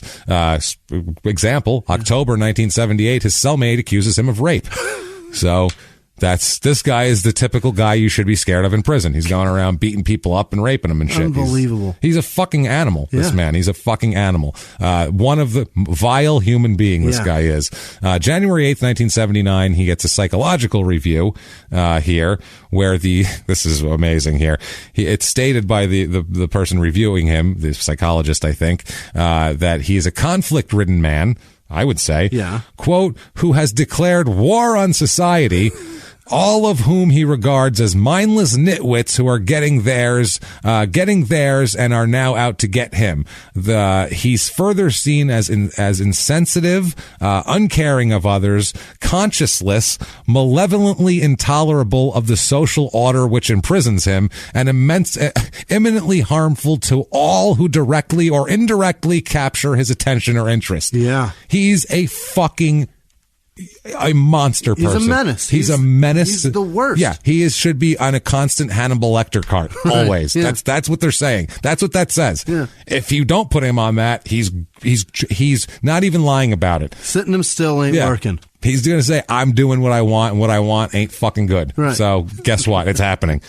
This guy needs the Hannibal Lecter thing. August, and that doctor went to school for all of this psychological shit. Yeah. He sees inmates all the time. The only course that I needed is like an advanced English to be able to write that same fucking thing. That's it. Because I already know that that's what this man is. But this guy sees prisoners all the time. So this isn't like, someone does something illegal and now I think they're a monster. Right. Like, this guy sees monsters every day and he's like, oh, this guy's especially bad. Yeah. Piece of shit. August 11th, 1979, another inmate accuses him of rape. Wow. He threatens to kill the man if he tells anyone. So he raped and threatened to kill him as well. The guy did tell on him. Now, 1981, he's been in for less than 6 years. Yeah. And through it has been nothing but problems. Rape. Prison wine, rape, violence, fucking horrible psychological write-ups that are just never let this man out, basically, is what they're saying. Campbell, at this point, is eligible for furloughs and is let out of prison. He didn't even do a 7.5. No. That was the minimum. The parole board cited his, quote, good behavior as the reason for shortening his minimum sentence, even though he was constantly fighting and involved in drugs and rapes and everything else. They should have just said, we got to keep these guys in here safe. Get them the fuck out of here. Get him out of here. I mean, we're worried about that in here. We're in here with him. We don't want to be in the same building with this fucking guy. That's what you kidding it me? is. Fellow inmates called him One Punch. That was his nickname because he was constantly just knocking people out and sucker punching them if he got mad at them. The parole board later on would say that they saw none of his prison record. They didn't see his psychological write-up. They saw none of his infraction records. None of that. They said it was all, quote, concealed from them. So, honestly, this could be the prison trying to get rid of him. The warden wants him the fuck out. This fucking guy, get him. I don't give a shit what he does out there. My job is in here. Yep. And I don't care. That's what I honestly think this might be. Because the parole board would have no reason to lie about that. No. They wouldn't have let that guy out early. No. Not early. No. They would have said, at least, you're going to do your 7.5 at least. Yeah. Christ. So August 14th, 81, he's granted minimum custody status. September 1981, he's transferred from a prison, from the prison to a prison honor farm.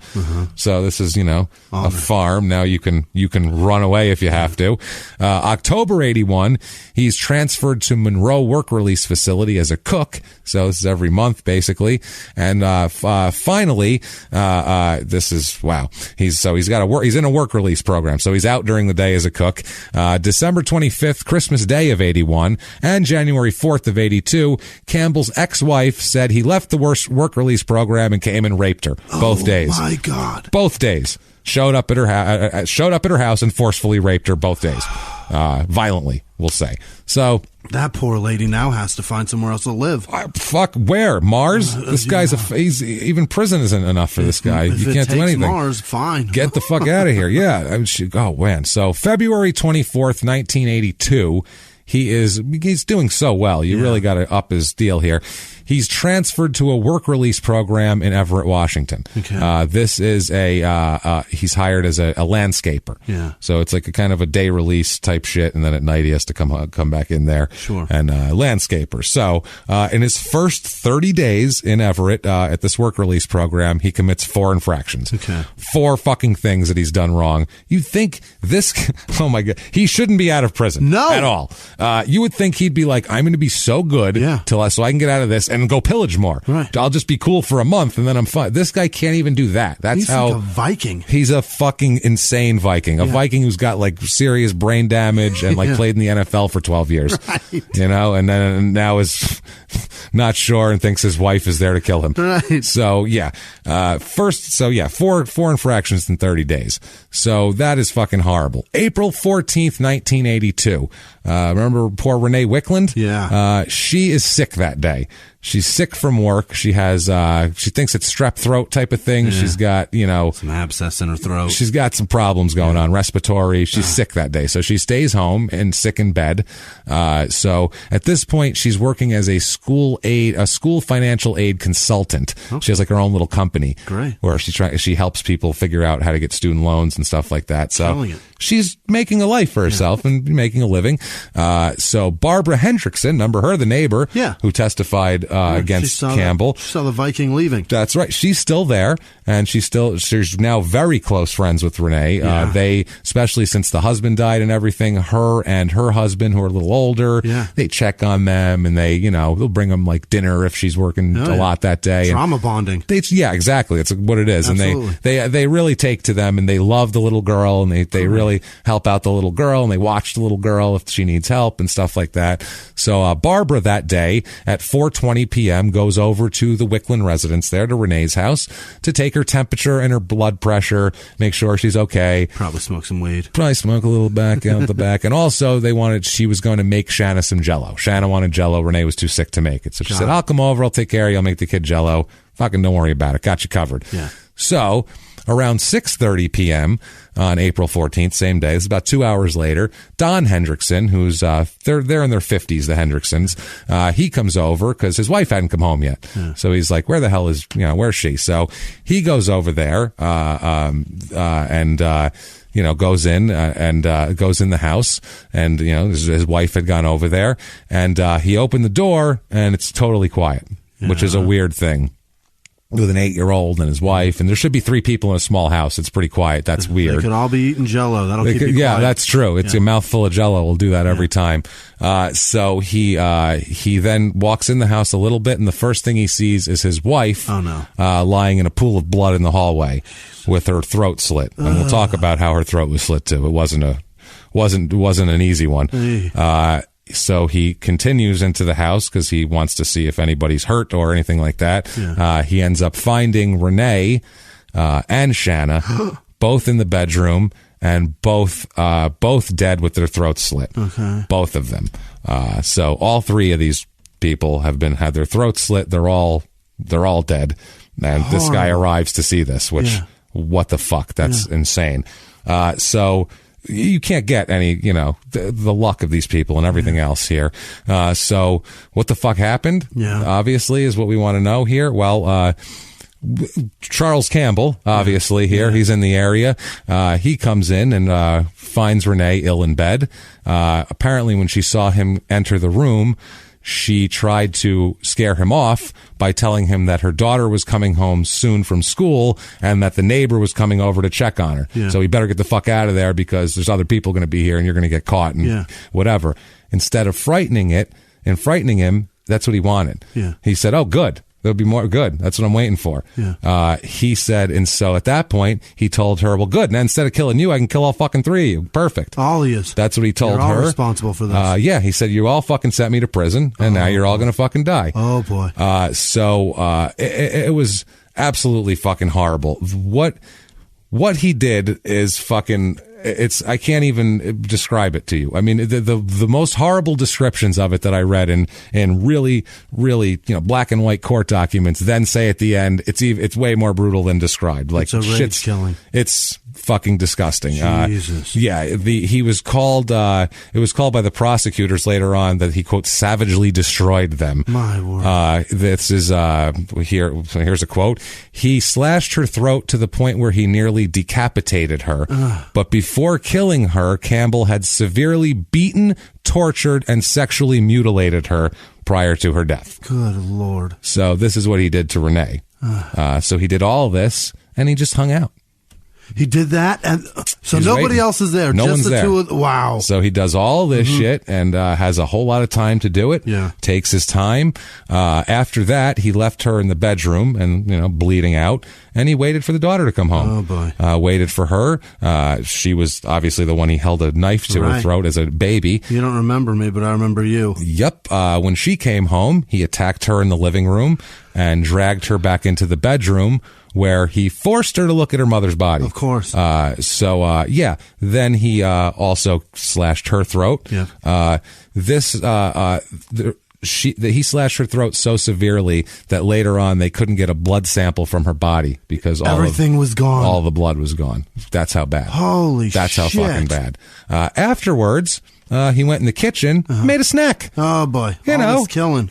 We got to have yourself a little murder sandwich like we've talked about before. Yeah. You get hungry when you kill a fucking child and a woman. Obviously, makes himself a snack and he just waits. Hangs out at the kitchen table like, this is comfy. Waits because he knows Barbara Hendrickson's coming over and he's pissed at her too. Yeah. So she walks in the door about an hour later and he jumps all over her and does the same thing, cuts her throat to the point where it's almost severed from her body. Like OJ, like Nicole Brown, basically. It's the same thing, like barely attached. The autopsy reveals that Renee also had horrible bruises all over her body. She was severely just tortured and beaten. It was horrible.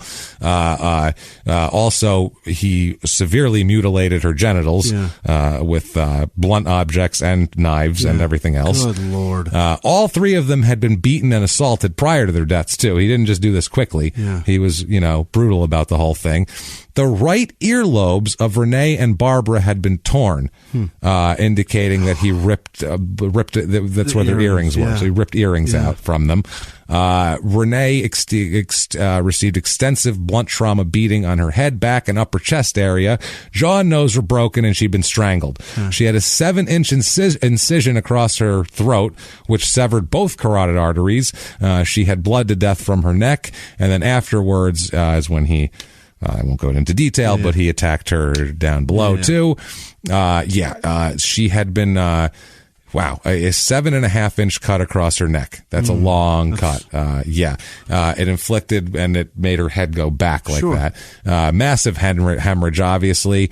The weapon, they say, for all three of them, they didn't recover it, but they say it's obviously probably a knife. A quote by the pathologist, a sturdy blade approximately 1/2 wide with one sharp edge and one dull edge, minimum of 3 inches in length, plus a handle or gripping area. Renee Wickland's the other, I'm not going to get into that. He describes what the objects were for the other for the rape. I'm not going to get into it because it's fucking horrible. I no. So anyway, it's been enough already with the heads being chopped off. So don't worry, this guy, you'll like the end of this. Don't worry. So they determined the whole thing that she'd been murdered first, and then they put the whole thing together like we just talked about here. And Barbara Hendrickson just walked in, had no fucking idea what she was walking into. His name came up quickly as a suspect. Sure. Campbell. He had crossed paths with her obviously before her court testimony. He's in the area, just got out of jail. They are going to charge him with 3 counts of aggravated murder, which is a bad combo of words. You really don't want to have fucking aggravated and murder together. Thrice. Those thrice. And one of them a child. Bad stuff. Not good. They do not charge him with any sexual assaults, though, because they determined that all the sexual assaulting was probably done post-mortem. Oh, that's vile. So he just he was just playing around. Ah, Jesus. He wasn't even doing this to inflict pain. It was just what he's into. He's just a sick fucking asshole. Because they say that the bleeding, from the bleeding, they can tell. Fuck. So it's crazy. So why do they suspect him? Besides just coincidence, why would they suspect him? Well, let's do a thing here. They check on the whereabouts of him, and they revealed that he's in custody, but out on a work release program, so he can come and go at will. As long as he checked in every night back at the halfway house, they don't care, basically. At about 8 p.m. on April 14th, which is the day of these murders, correctional officer at the halfway house was informed by another resident there that Campbell was drunk.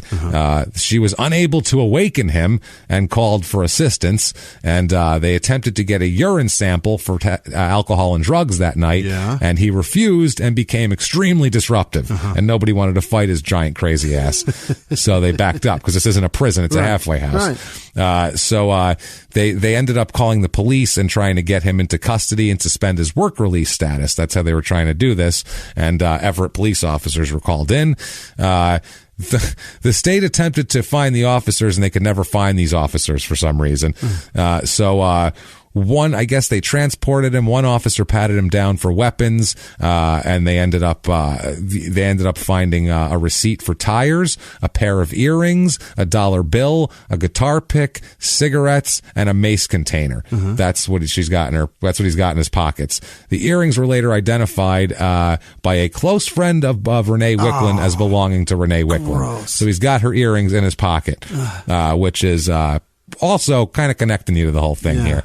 And he tore them out. Yeah, he tore them out. Christ. So they gave these items, put them in an envelope and marked them for everything, for evidence. They turned it over later on. April 15th, the work release, the guy who runs the work release was informed by a correctional officer that I guess a raincoat had been left in Campbell's car parked on the street.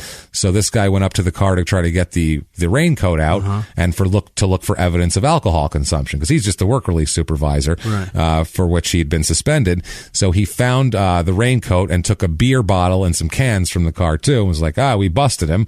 He also noticed an earring there, which was left behind, and they came to look in the car. They found the earring, the police did, and they got a search warrant and everything like that. They seized a bunch of evidence in his car and room, items. This is wild. They gave him, obviously, the police and all the beer and all that sort of thing. His car's impounded. And at trial, they talk about later on about the connection with the earrings. Now, there's also a woman named Judith Dirks. He met her when she was a nun in prison, who he became romantically involved with. Good God. And she lost her nun job. You're not supposed to be fucking. No, especially not them. She was a prison drug and alcohol counselor, and she lost her job and lost her spot in the nunnery for fucking Charles Campbell. Irresistible, this guy. I mean, come on. Why is he raping when he's got somebody that's willing to do ridiculous. it? Well, she'll throw away her nunnery for it. Well, she says that he visited her on the morning of the 14th. And that he had been drinking, and that he had drank a 6-pack of beer while he was at her house, and he had already been drinking. She also noticed once he left that her butcher knife was missing that day.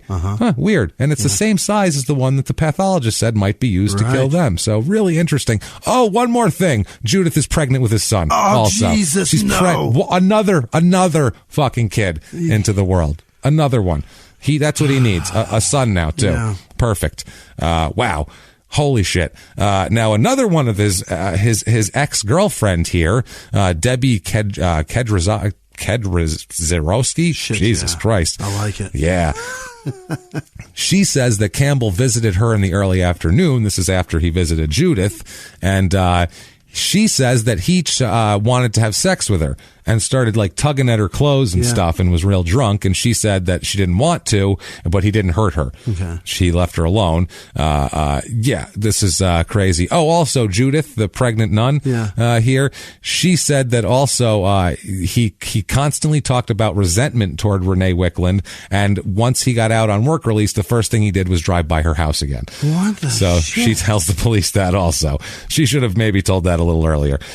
Several witnesses say that they saw a man fitting his description near the Wicklund residence on the afternoon of the murders, and later, when shown pictures, identified Campbell as that man. My word. 2 other witnesses described a car matching the description of his car, and testified later that they observed the car parked in an inlet in a wooded area right near the Wicklund residence on the day of the murders. None of that was scary. No. Until there's 3 dead bodies. Yeah, now all this can mean nothing. Right. And these are all coincidences. They had more on Adnan than this. That's a good point. I mean, it's fucking ridiculous. They don't have shit on him. Wait, no, there's more. Sorry, one more thing. Items seized on the day of the murders, in addition to the earrings and everything like that, they also found a birthday present that had been given to Shanna by a friend that identified that he stole. That was another earring, a glass found in Renee's kitchen had a bloody finger and palm print. Perfect match to him. Yahtzee. Right in the blood so you can see it. You don't even have to really dust for it. You just go, hey, look at that. Amazing. Finally, another work release residence directed police to a place in the river where he and Campbell had been in the evening of the 14th. Investigators go in there and they find a bracelet, 3 earrings, 2 necklaces, a piece of pottery, and a brass object, all of which came from the Wickland residence. Wow. So they have a little bit of evidence on this one here. And, by the way, after this, just to let everybody know, they never let Renee know that he was out of prison. What? They didn't have to back then. This case caused a state law to be made that you have to tell the victim of a violent crime when the offender's let out of prison. Good. Now they have that law, but they didn't have it back then. And she had no idea he was out. She figured he's out. He got 45 years. Right. She's looking at. I don't have to worry about him for a while. Yeah. And then here he is in your fucking bedroom. 6 years later. Wow. Oh boy. Scary as fuck, man. I can't imagine. This is insane. With zero notice. Zero notice. She didn't even get to. She didn't get notice that he got a parole hearing. No, she didn't even get to be scared. She didn't even get to go to the parole hearing and go, you know what this fucking guy did to me? He held a fucking knife to my daughter's throat, man. Fuck that. That would have made a difference, I would hope, anyway. So I live my life frightened every goddamn day. Every day. Oh, by the way, my husband was set on fire and then fucking went into a telephone pole. I'm having a bad time. Jesus Christ. My life hasn't been peaches and cream since this guy's been put away. I'm telling you. So he goes to he's obviously arrested, and they're going to try him for 3 counts of aggravated murder. Now, due to the tons of publicity generated by this, the trial court orders that the jury be selected at the Spokane courthouse, which is 275 miles east of this county courthouse. Okay. People that might not have heard this shit, because locally this is a big deal at the time. Let's go shock the shit out of somebody else. Yeah, and then they're gonna bust these jury into here from Spokane. They're gonna be like, where the fuck are we? This place is crazy. So on October 21st, 82, Campbell's attorney tells the court that Campbell wants to waive his presence at the jury selection and remain in county jail where he is. He doesn't feel like going there. Yeah. He said that Campbell had, quote, legitimate fears as to the treatment he would receive from officers in other prisons like Spokane. He thought they were going to like fucking knock him around if he went somewhere else, and that he preferred, quote, to stay in Snohomish County and concentrate on the trial and his future. All his business plans. He's got a lot of stuff going on. There's a lot of hot ass guys in here. Yeah, he's got a lot of raping to do. Just a slew of rape on deck here on the docket. So it's kind of a smart strategy not to be in with the jury selection, because now once you select that jury and tell them what the case is about, they're picturing like a terrible man. Then they get in there, and if he looks halfway decent, you may be able to get off. But you got to be able to talk to your lawyer. Yeah. You have to be there. It's just it's one of those things. The prosecutor immediately objects and says, "Oh no! He's going to fucking be there." They said that Campbell's playing a game. It's a tactic. It's just a tactic to create an issue on appeal, is what they're saying. Oh, okay. Which is he's just going to say, then I wasn't allowed to be at my trial. Right. So the judge addressed Campbell personally, and Campbell said he knew what he was doing. He told Campbell he has a constitutional right to be present during selection, and if he were absent, he would not be able to help his lawyer select the jury, which is why you're there, to go, that one doesn't like me. I saw her look at me, and she, that guy gave me a fucking stink eye. Get him off of there. So they said that the judge warned Campbell that he might not approve of these jurors, and at that point, it's not their fucking problem. Right. He left it up to his lawyers. He said that Campbell would have little contact with his lawyers while they were in Spokane, and that Campbell repeatedly indicated he understood the repercussions, and he stated, quote, I have a lot of confidence in Mr. Mestel and Mr. Savage. Those are his lawyers. Yeah. Savage. Yeah. He got a lawyer named Savage. Shit, yeah. I'd be like, come on. They called him savagely brutal. I can't have this guy. Jesus. He said a lot of confidence in Mr. Mestel and Mr. Savage going over there. They do that for a living. I'm trying to prepare myself for my part in the trial, and I'm trying to relax and get my head together. Relax. What am I he says, what I am doing, I feel like going to Spokane will be a real inconvenience. A real inconvenience. It's going to be a long ride. He literally said, I'm not making this up. It's going to be a long ride. I will be cut off from things over there. I will spend all day in court going through that kind of stuff. My time will be limited, and I will not be able to prepare things I am working on right now. It is my decision to stay here in Snohomish County so that I can accomplish that. My time is much better utilized here. Wow. What the fuck? Like...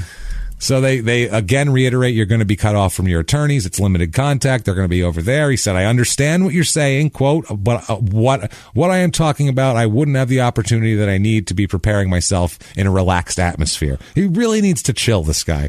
A lot of that. Judge, do you know what I'm up for? I'm up for triple murder. I really got to have my head in this game. I got to really do that. So they end up saying, okay, fine.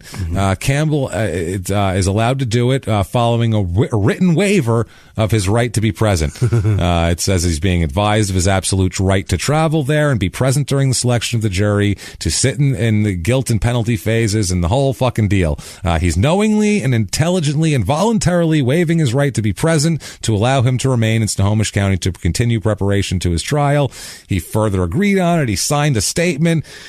Every which way you could make a statement, he made it. He signed it. He said it. It was fucking, they filmed it. It was all there. He's out of his mind. Out of his fucking mind. So the trial finally starts here on April. They're talking about April 14th, obviously. This is 84. The trial's going on. So they talk about that. They talk about Debbie Kedziorowski. Good old Debbie. Good old Debbie. She says that they're trying to get her statements thrown out about him trying to sexually assault her earlier in the day. Yeah. They're saying, quote, such testimony, if believed by the jury, could constitute evidence of identity, motive, intent, or mental state of the defendant. Yeah, that's what we're going for. That's what I'd like to know. If he tried to rape a woman and then she didn't want to be into, or tried to get some and she wasn't into it, and then he went and then did that. Yeah, that's, so, yeah. Leads to know what his state of mind is. Frustrated, sexually frustrated and angry are two things you don't want to be. Yeah. When you're this guy. Absolutely. So instead, though, they're allowed to do it. During the opening statement, the prosecutor basically says that, tells them, obviously, this isn't evidence. It's an opening statement. He says it's to simply outline the case. And he says that Campbell attacked the good old Debbie and, quote, attempted to rape her, forced her to the floor, and tried to take her clothes off, but then let her up and whatever. So at trial, she's allowed to testify, good old Debbie. She testified that Campbell made 2 passes at her and then asked her if she, quote, wanted to get it on. Yeah. Nice. That's some, won't get it on. She rejected all his advances and testified that Campbell, quote, never hurt me or anything, although she was upset and crying. It is nice he asked permission. He did ask, he didn't just fucking cut her throat, which is a plus. She asked Campbell if he wanted a back rub to feel better. Once he was on the floor, that's when he started tugging at her clothes, but backed off when she said to back off, basically. He didn't want me too. Yeah, that's what it was. Yeah, he was like, all right, fine. Listen, I'm a good man. I'm all right. Well, you don't put yourself in this position to tug at people. Don't tug at anyone's clothes. Leave them be. You know what? Want to get it on probably isn't the best come on either. Let's just say. So, just say that. So, and then settle with the fucking, the shit. Oh, being shot down is the worst. It hurts. It's bad stuff, man. So, Tim Fowler, who was a neighbor boy, testified that he was riding his bike home from school on April 14th and saw a red car parked in the inlet in the woods, like everyone else said too. Saw a man that was at least 6'2" with sandy brown wavy hair nearby. His brother Mike also testified he saw the car parked near the woods around 3:15 to 3:20, and then their father Jim testified that at 3:40 he saw the same car backed into the woods. So they all saw the car over an hour period in the same exact spot. The type of car is the same description as the one owned by Campbell, obviously. Another next-door neighbor, 11-year-old girl named Josette, she's a next-door neighbor of the Wicklands, or of Renee, testified that at 3:30 she saw a man wiggle around in the bushes by her house and then walk down a gravel road. She testified he was tall, had dark brown curly hair, and was wearing a blue sports jacket with a yellow stripe running across the middle. She identified Campbell in court and in the lineup as that man, and then also that blue jacket was taken from his room the next day. Okay. So, A lot of stuff. We got the guy. There's a lot. Prosecution, there's a lot of shit about this jacket. Is that the right jacket? That's not the jacket she's talking about. The jacket is so least of anybody's concerns. That none of that. One witness and their jacket sightings means nothing in this case. But an 11-year-old pulling that detail, that's pretty impressive. It seems impressive, yeah.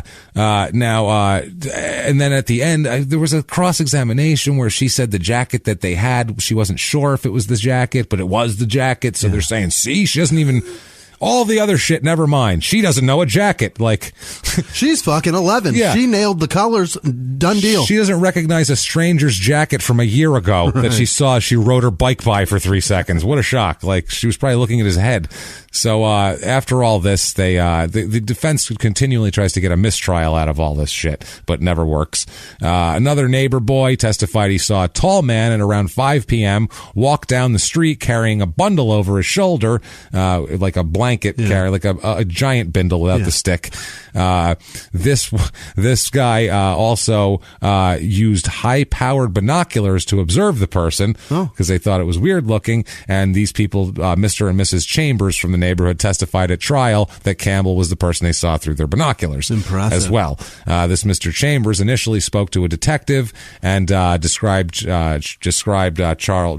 as a Campbell as a white male in his 40s with a full beard and all this type of shit here. So same description, you name it, it's there. They wrote a second report and said that they described him as a, quote, transient appearing person, which I just think is a funny statement. Sweet. It's very thoughtful. Nice. Yeah, it's a little homelessy. Yeah. And they said transient appearing person. That's like nowadays language. It's very progressive. Not even a transient appearing person. Right. You never know. So it's very PC. I don't want to assume. So during they go on for a long time about, they try to argue with this guy saying that he didn't see the Campbell, and they're picking out these tiny details to try to make a mountain out of a molehill, when the point is everybody saw him there and he had a bunch of their shit and there's a bloody fingerprints on fucking glasses, and it's a revenge killing. So yeah, it's the state also, they had a bunch of notes that they argued about with the police there during court. Another resident of the work release program testified that at 6 p.m. on April 14th, 1982, the two of them left the facility in Campbell's car. Campbell was carrying a bundle of clothes, same one described. Yeah. After buying and sharing a quart of beer, they shared a quart of beer. What's a quart? A quart. Oh, yeah. Jesus. A 32, basically. Yeah. Not good even. Lord. They went to the Lowell boat launch on the river. I was thinking of measurement of wood. A quart, yeah. A big quart of beer. So that's a lot of beer, man. Took them both to carry it down there. So at that point, Campbell asked this man to walk back to a paved road. 10 to 15 minutes later, they were in this area, and that's when he saw him basically dumping shit into the river. Yeah. And that's when they found all this, exactly where the guy told them all the shit was in the river. Slow-moving river. Yeah. Yeah.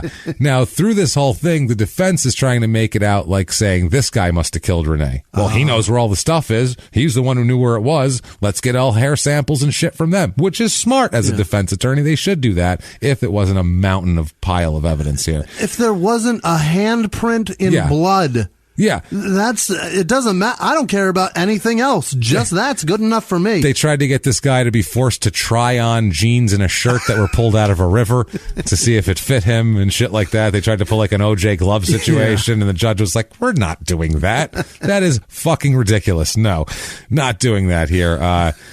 Totally stupid. He did not have to do that at all. They said that, there's no facts other than what the defense attorney is saying implicating him. There's no other evidence. Yeah. That day he had an alibi. This guy's not a suspect. Yeah. Like, we don't have to make him try on river pants. Can you imagine being a good Samaritan to like, testify? What the fuck, dude? And then they're just like, now put on this shit we pulled out of a river. Put on these filthy, murdery river pants, will you? Like, no, it's gross. There's chiggers in there and shit. Caked in mud. Fucking leeches. Go behind this partition and put on these river pants. Yeah, this partition. They just give him a little fucking thing to stand behind. That's it. Oh, Jesus Christ, man. So look at the judge going, do you object, sir? Because I fucking do. This is ridiculous. I'm sorry.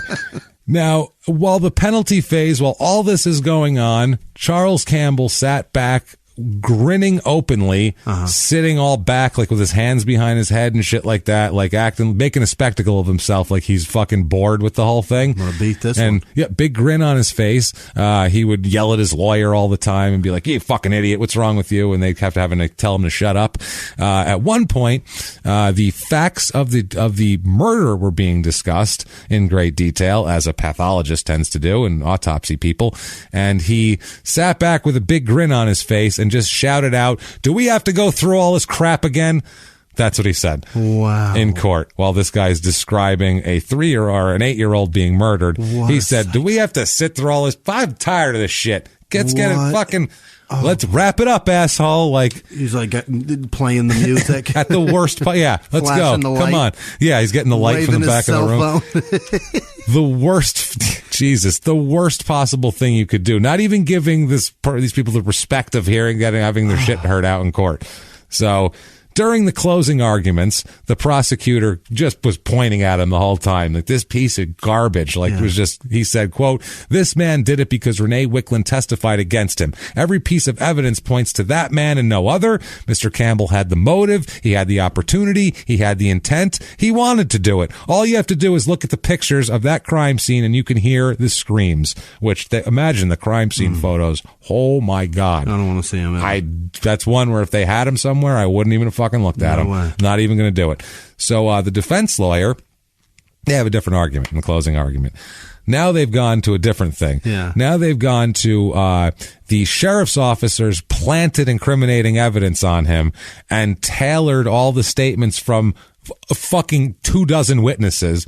They orchestrated all the statements and fabricated all the incriminating evidence and planted it on him to make the theory fit that he was responsible. He said, quote, "It's been one heated, headlong race down a slippery slope to get Mr. Campbell to the gallows." Because this is a death penalty case, obviously, aggravated murder here. The balls. But, I mean, that's their job. What else does he have? Right. What? He's an upstanding, fine citizen. You can't say that. Like, even with OJ, they could be like, he's a good guy. Right. Like, people like him because a lot of people liked him. So you could say, no one likes this guy. He's a fucking lunatic. Even in prison, he's considered a bad guy. Right. For prison. November 26th, 1982 is the verdict. 39 minutes of deliberation. Dude, that's like, that's shoddily filling out the paperwork. They forgot, left some shit out. They didn't care. Just slap it down. Yeah. He is found guilty of 3 counts of aggravated murder. Big shocker here. And it was like no one felt bad for him. The jury foreman, Jim Hill, after the trial said, quote, "The guy left a trail of evidence a blind man could follow." So I like that. That's guy. The jury foreman. Yeah. You're fucked at that point. Campbell was asked for comment as he's led out of the courtroom, and he just shook his head and didn't answer. Donald Hendrickson, who's Barbara's husband, who was murdered. He saw that. He saw this whole scene. He said, quote, "The end result is that I'm very pleased with the verdict. It's a happy day for me." I'm not that happy, I'm sure. Good God. He also said that he planned to sue the state for allowing Campbell to be in a work release program when he had no business being out of jail, and he just shouldn't have been there. He said, "This will be on our minds forever and ever." I guess fucking so. Yeah. Now, sentencing on this. Okay. The savagery of this is, wow. They talk about the savagery of this murders.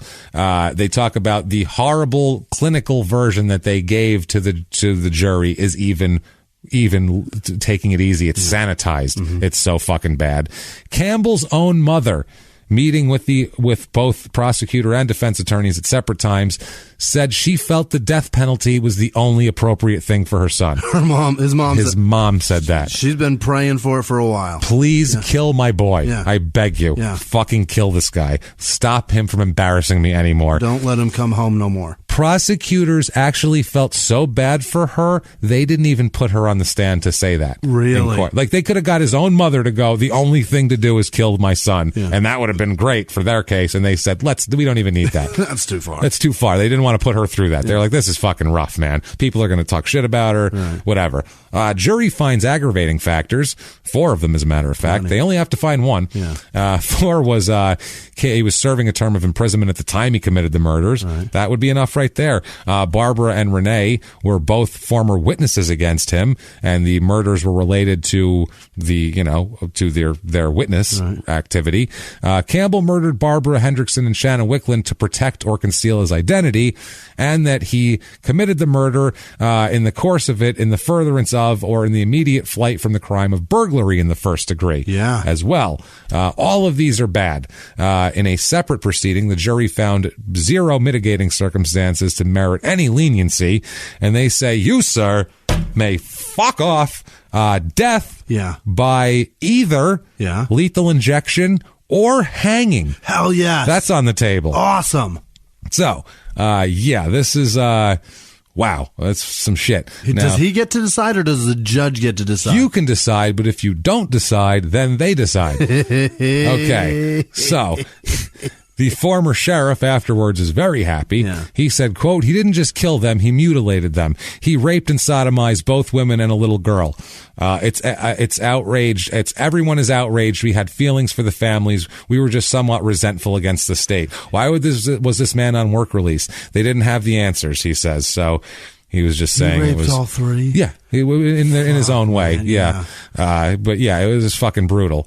He said that all these women would have been scared to death if they had known he was on the loose. They might have taken fucking precautions, at least make sure their doors are locked, maybe something like that. Put a fucking alarm on their house, something that at minimum, some shit like that. This is fucking insane here.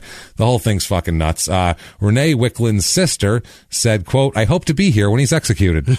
Which is, I guess so here. All sorts of T-shirts started popping up for sale, saying fucking an eye for an eye and hang in there, Charles, Jesus. And all that horse shit.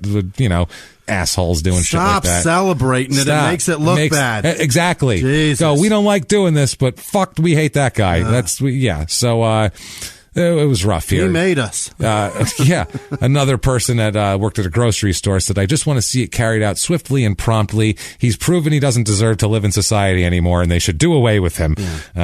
We all had the same reaction. Justice was done. We're not vindictive or vengeful out here. I can't say we're happy, but we're relieved. So they're generally, the Northwest they're nice people up there. They're pretty relaxed. They're pretty laid back. They're not like, they don't have a big bloodlust in the Northwest. That's just not how they are. But, it's not Mississippi or anything. Not anymore, not since they settled it. Yeah, exactly. They used to. They used to, goddammit. So, in 85, he has an appeal. And we're going to bust through these appeal just quickly, because it gets crazy here at the end. Because there's not the appeal, the whole thing. It gets wild. So, Campbell, he presents these are the appeal points here. Sure. I'm telling you, get through the appeal. It's going to be crazy. So, one of his appeals was whether absence at the jury selection violated his constitutional rights. For fuck's sake. He did all that, and then he still brought it up on appeal, even though he stated fucking every way you could waive your right. There is, which is stupid, because you have the right to remain silent, but if you say you want to talk, you can't then say later, well, I had a right to remain silent. Like, well, you chose to fucking waive it, stupid. That's the problem. As long as they told you that was your right, then that's all. At that point, it's on you. He also says he received ineffective assistance of counsel with respect to his waiver at the jury selection thing. Meanwhile, his attorneys were like constantly, the judge, like, we told him a million times. We begged him. This is all his idea. He wrote their names in the sworn affidavit saying, I don't want it. And he even said, they said that, but they're telling me blah, blah, blah. I don't want their advice. Full confidence. Let them fight. He said, that's their job. What am I going to fucking do? So they said whether the Washington death penalty statute provides a mandatory death penalty formula and fails to provide appropriate or reliable standards for sentencing authority to determine whether a death sentence should be imposed. That's just the whole law and how it's set up, basically. Whether the trial court's instructions to the jury unconstitutionally limited the facts the jury could hear for mitigations. He didn't get enough mitigation, he's saying, on this.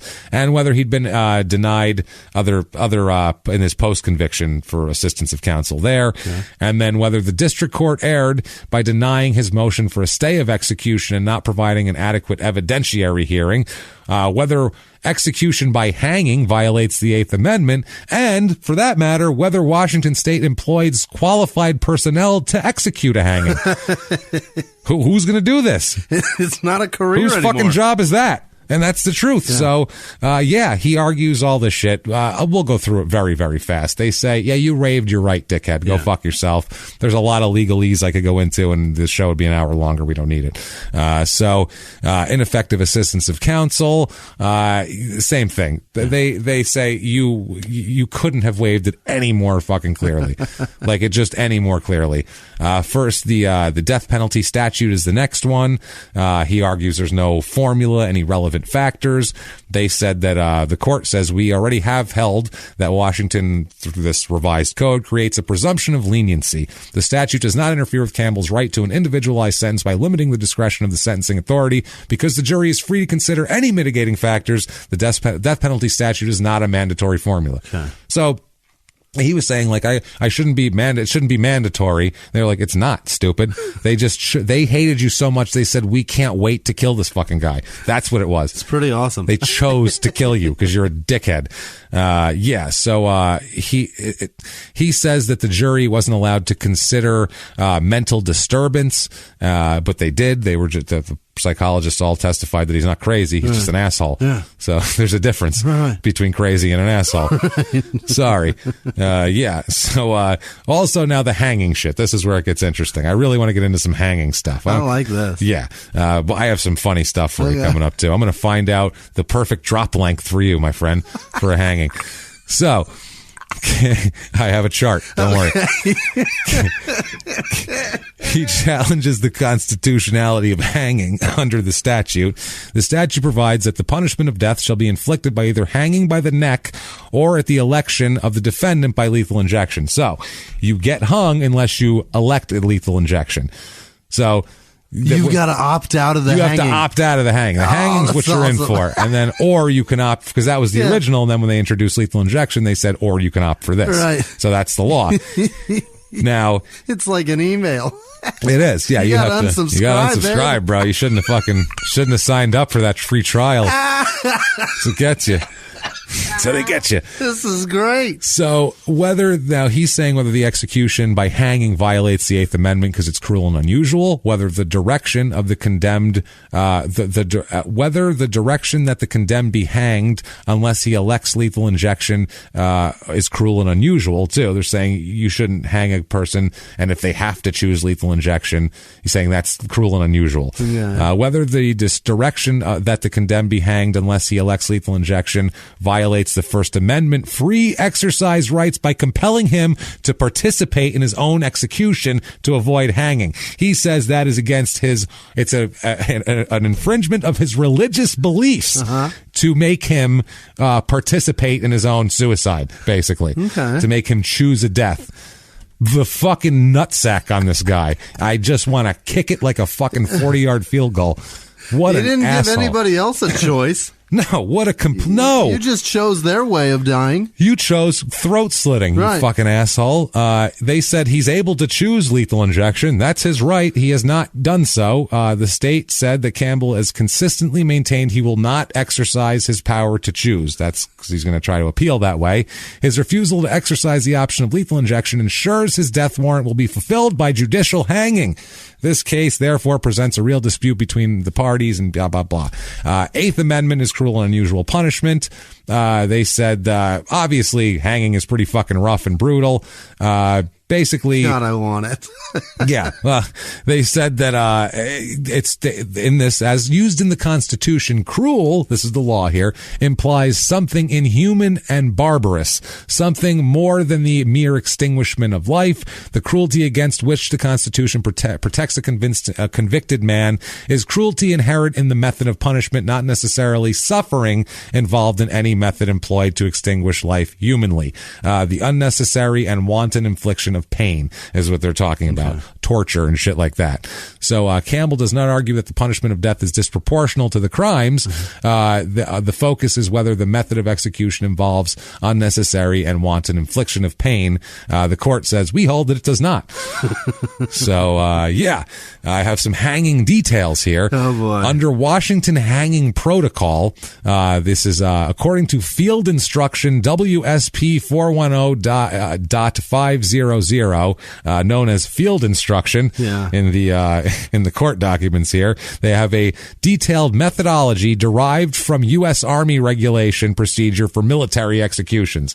This is where they got this in 1959. Under the protocol, the rope must be between 3/4 and 1 1/4 inches in diameter. The rope is boiled, then stretched to eliminate most of its elasticity. The rope is then coated with wax or oil so that it will slide easily. The instruction provides a diagram for knotting the rope properly. Yeah. Wow. Washington employs a, quote, long drop method of hanging. This is amazing. This is like Deadwood in the beginning when he's like, the drop ain't long enough. I'm gonna choke. And he's like, no, I'll help you with your fall. And then he, kicks the stool out from under him, grabs him around the waist, and fucking yanks him down and breaks his neck while he's holding a shotgun on a bunch of people. Basically, he's the sheriff, Seth, in the opening scene of Deadwood, and he's got a guy that stole some cattle that they're going to hang, basically, because that's what you did back then. A bunch of vigilante farmer cowboy people come up and say, we're going to fuck that. We're taking him out of the jail. We're going to kill him. And he said, no, you're fucking not. And he held a shotgun on the crowd while he dragged this guy, had him put a fucking noose around his neck, and yanked him down and broke his neck. See, I did it. That is ballsy fucking as fuck. Gangster. That's the first scene in Deadwood. Unbelievable. Amazing. So he won't watch it. So that's fine. So it's condemned. It's basically a particular distance based on the prisoner's weight. The drop, how long of a drop? Because the goal here is to snap your neck, not to strangle, or not for, in some cases, for your head to come clean off your body, which happens sometimes too, if it's too long of a drop. So it's crazy. They talk about all these pathologists that talk about all these everything of people, the chances of someone being unconscious during a hanging first, and asphyxiation as opposed to decapitation, as opposed to snapping the necks. Right. It's fucking ridiculous. The court basically finds that any of those things are fine to kill him, whether it fucking chokes him to death, whether it snaps his neck. They said that we're good with all of it. We're good with all that. Well, they said the evidence demonstrates in general that the interruption of vascular, spinal, or nervous functions by the mechanisms listed above results in rapid unconsciousness and death. Some doctor here testified that the rope going around the carotid arteries alone causes a loss of consciousness within 6 to 10 seconds. That's what they're saying here. He also testified that severe trauma to the upper spinal cord would cause an instantaneous loss of consciousness and very rapid loss of life, basically there. So 6 to 10 seconds. Yeah. That's a fucking eternity. And they said, but if they didn't break their neck or anything like that, and would die solely by asphyxiation, it would take at least a minute and a half, but no longer than 2 minutes. So, I mean, it's fine, is what they're saying here. Yeah, they're talking about all these different ways. The Anglo-Normans in the 11th century placed a noose around the neck of people. They didn't have a drop. They placed the noose and slung the other end of the rope over a beam and then hauled the person up. They did a reversed. Rather than have him up and drop him, they had him down and fucking raised him. That's crazy. Which is way worse, I feel like. That's asphyxiation. That's not going to do it. That's not doing it fast at all. It's just brutal. Yeah. Later, they used ladders to get up there, and they would do that, and then they would be led up the ladder and then thrown off it, and that's when the drop came. It didn't develop until the late 18th century, so the 1700s is when the drop came for hanging people. Before that, it was even just fucking horrible, just choking people, choking to death. Yeah, it's they said appropriate drop distance is critical to conducting judicial hanging in the most humane way possible. If the drop is too short in relation to the weight of the prisoner, death is likely to result from mechanism of airway occlusion. That is, the condemned will asphyxiate. If the drop is too long, the death may result from decapitation. So there's this real sweet spot there. Yeah, you got a thin line to toe. They're really getting the taint of the hanging. Really make it nice. They said also the most important factor, or an important factor, for bringing a swift and painless death is the selection and treatment of the rope. I mean, Washington uses a rope, like we said, the diameter, and the very slender ligature is more prone to break the skin, increasing the chances of a partial or complete decapitation. A thicker rope is less likely to do that. Yeah. So they're complaining that Washington doesn't have good enough ropes it's too thin to hang this man. They're doing it with fishing line. Absolutely. Absolutely. Also, they talk about the kinetic energy of taking the elasticity out of it and what that it's fucking crazy. Treating the surface of the rope to reduce surface friction allows the rope to slide easily and tighten around the neck. They said that this is an important factor in causing quick unconsciousness and all of that thing.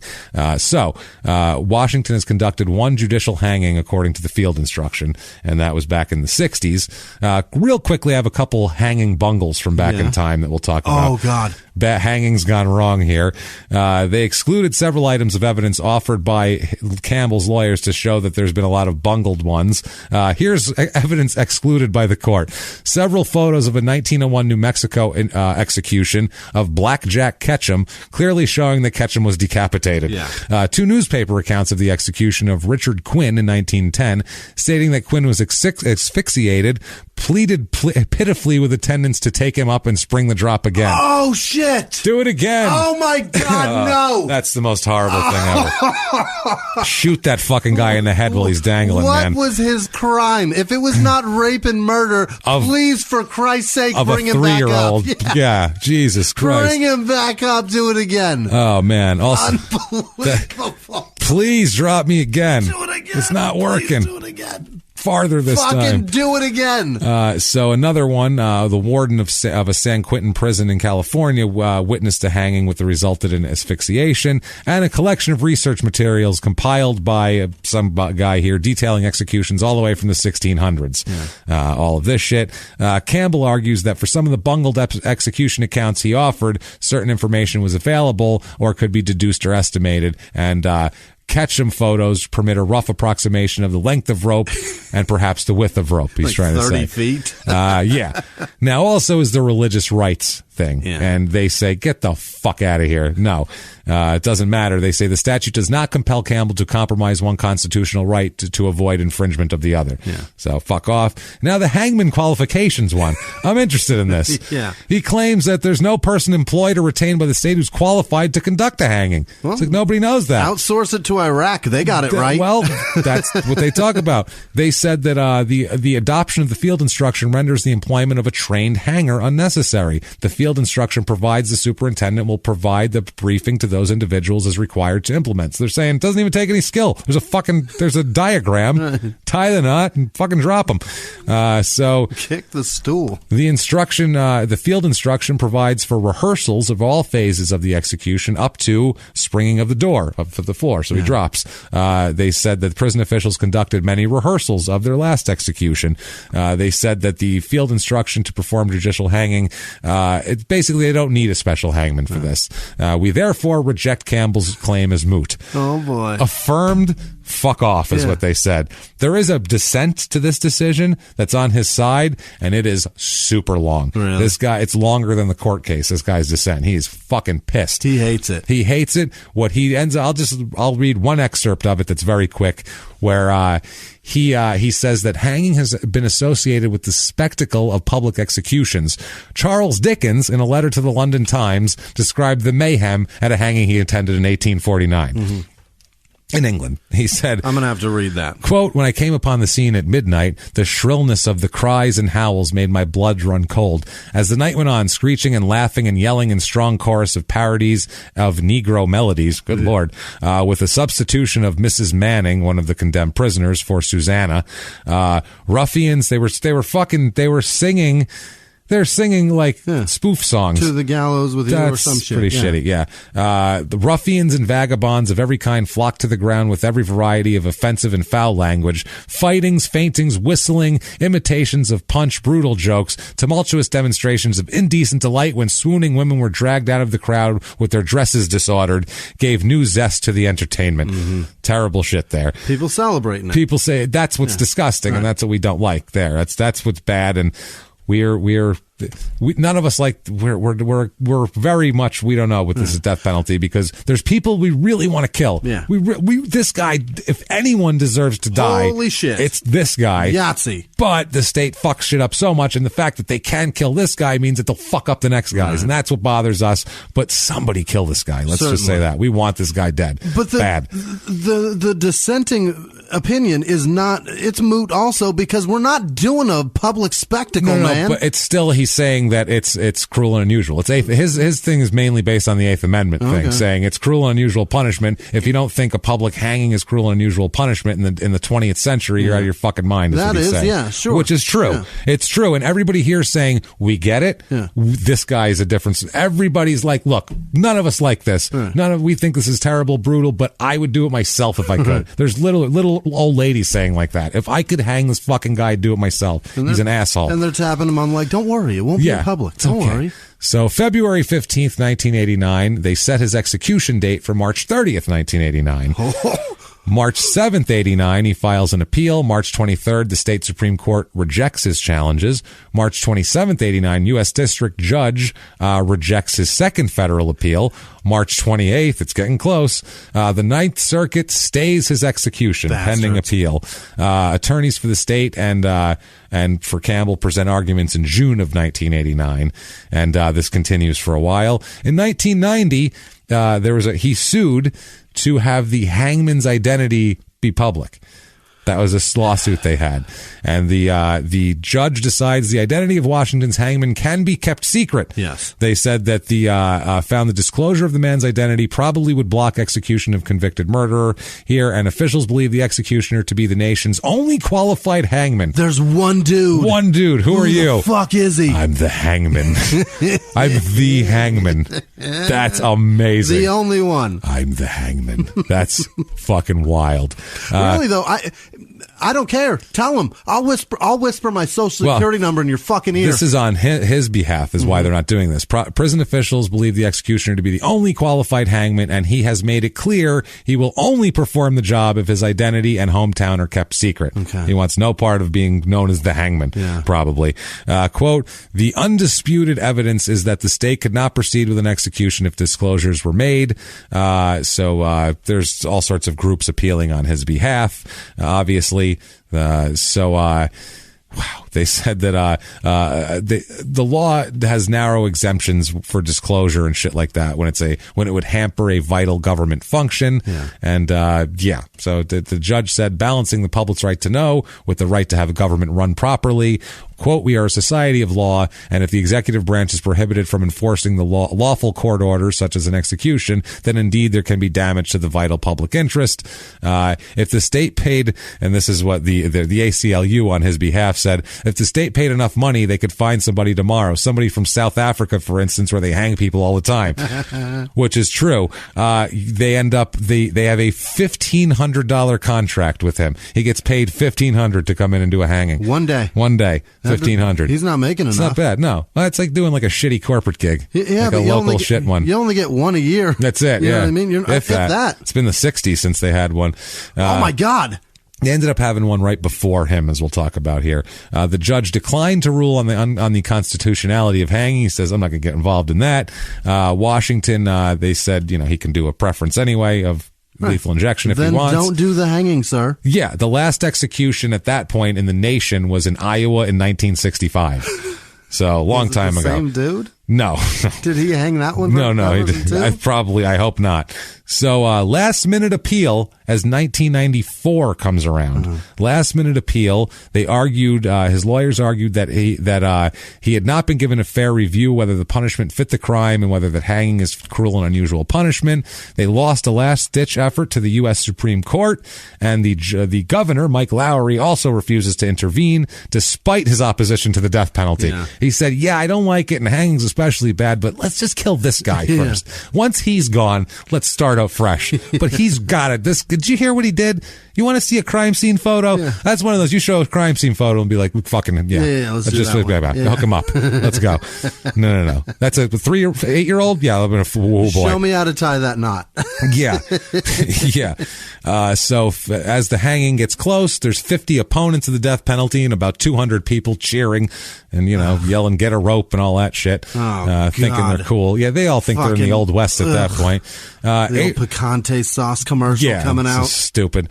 So April 15th, 1994, the Ninth Circuit refuses to hear his appeal and lifts the stay of execution. Okay. May 28th, 1994 is execution day. Everyone, there's music and partying. This is interesting. He had requested a fish dinner as his last meal. Ugh. He wants some fish, but he refuses to eat his last meal. And also, while they're searching his room, authorities find a 4-inch piece of metal that he sharpened into a blade. He made a fucking shank. He had a shank on death row. Wow. Literally, as he was about to go out to get hung, he had a shank in his cell. Incredible. He refused to go. He wouldn't leave the cell. They had to forcibly he's a huge guy, too. They had to pepper spray him to subdue him and handcuff him to drag him to the execution room. Amazing. That's when it's brutal. It's like, oh boy, that's rough. But then again, I'm sure the 8-year-old didn't fucking, she probably struggled, didn't want to go either. So he had to drag her too. Yeah, they had to hold him there. They had to strap him to a board so his body would be rigid because he was like falling down and collapsing while he was walking to the gallows and for waiting for this trap door to spring. Yeah. So rather than him falling down and choking and whatever and looking bad for them, they said, oh no, stand him up straight. Yeah. Strap him to a fucking board and stand him up if you want. Yeah. That's legit murder. Yeah. And this is rough. It gets worse. Oh, it gets worse. So he weighed 224 pounds. Okay. Now I've always said I have to bulk up if I ever want to hang myself because I'm too thin. And if I'm going to just strangle, I need to get a little heavy to snap. If you ever see me getting a little pudgy, worry about me. That means I'm getting depressed. Okay. Jimmy, what do you weigh right now? 170. 170, 6-foot drop for you. Holy shit, that's far. 6-foot drop would kill you. That's the Army regulation there. I weigh about 195 right now, so 5.5 inches, or 5.5 feet I would drop. I have to go so far. So far, 6 feet. Now, if you weigh, like, let's say 130 pounds, 135 pounds, 7'4". Oh, boy. You're going down far. Drop bigger than Shaq. Under 120, 8'1". That's a drop, man. Holy shit. Ladies drowning their kids, you better be careful. Watch out. You're going for a ride. Don't do it here. He weighs 224 pounds. 220 pounds and over is a 5-foot drop. That's recommended there. Now, 2 hours. They're executing him 2 hours after Texas executed another murderer who was convicted of killing a Dallas police officer. Okay. So that was same day. It's a killy kind of day. When they got him strapped to the board and got him to the gallows, he repeatedly moved his head so the cloak or the noose couldn't be put on easily because they put a hood over his head. They couldn't get the hood over his head. It took 90 seconds to get the hood on his head and then to try to fix the noose finally before. So, I mean, he struggled every bit of the way.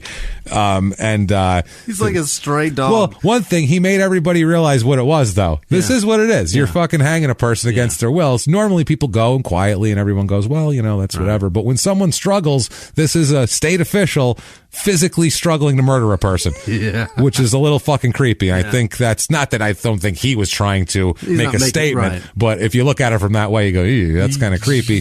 But after this guy, let's get him out of the way first, though. So he ends up offering no final words. Last words, he didn't have shit to say other than get this fucking noose off my head. He was pronounced dead 6 minutes after he was dropped through the trap door. 6. I think they let him sit for a minute, but they said by all witnesses, basically once he dropped, nobody saw him move a muscle. Okay. So they think he snapped his neck. He was unconscious and at least unconscious. Blood slowing down. At least. His son, Jacob, put a blog post up. Oh, Jesus. This guy here. He says, this is the nun's son. Yeah. This is his name is Jacob. Quote, my name is Jacob Campbell. I was born October 18th, 1982. Some of my earliest years were spent in a courtroom with my father. He was on trial for 3 accounts of murder. That's not how you say that. No, it's not, sir. This was going on in Snohomish County, and his name was like a household item for those living in the area. Charles Rodman Campbell was sentenced to death row. During the same era that Death Row Records with Tupac, Dr. Dre, and others was created, I was visiting my dad on death row at Walla Walla State state pen. Even though he was in prison, we had a good relationship sometimes because my mom and I would visit him weekly. My dad would also write me letters all the time. I wouldn't write him back very often, though. I was young. In 1994, when I was in the 6th grade, there was a decision that my father's time was up, and I went and petitioned the governor. I didn't want my dad to die. He was executed, only the second man to be executed in the state of Washington recently. This caused a lot of hurt in my life. I started wanting to run away from it all. In middle school, I did not really have any friends. I would think not. No. That's hard. Because they all listen to Tupac, and you're over at their house, yeah. and he's all going, death row, and you're like, I miss you, Dad. The shit. Yeah, come on, Dad. Oh, I feel it.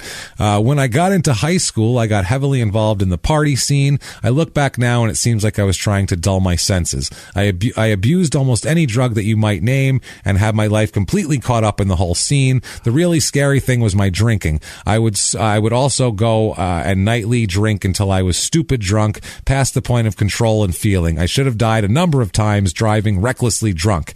Then he talks about how he's found Jesus and everything's great now. But it was hard to be son of a death row person. Take it easy, Jake. You're also son of a nun, so yeah. You don't have to do what you're doing. Yeah. The house of which Renee was murdered in has been knocked down, and they even wiped the address clean of it. The address they did an OJ on it. Good. Knocked down the house. The address is different. Just purge the world of all of this shit.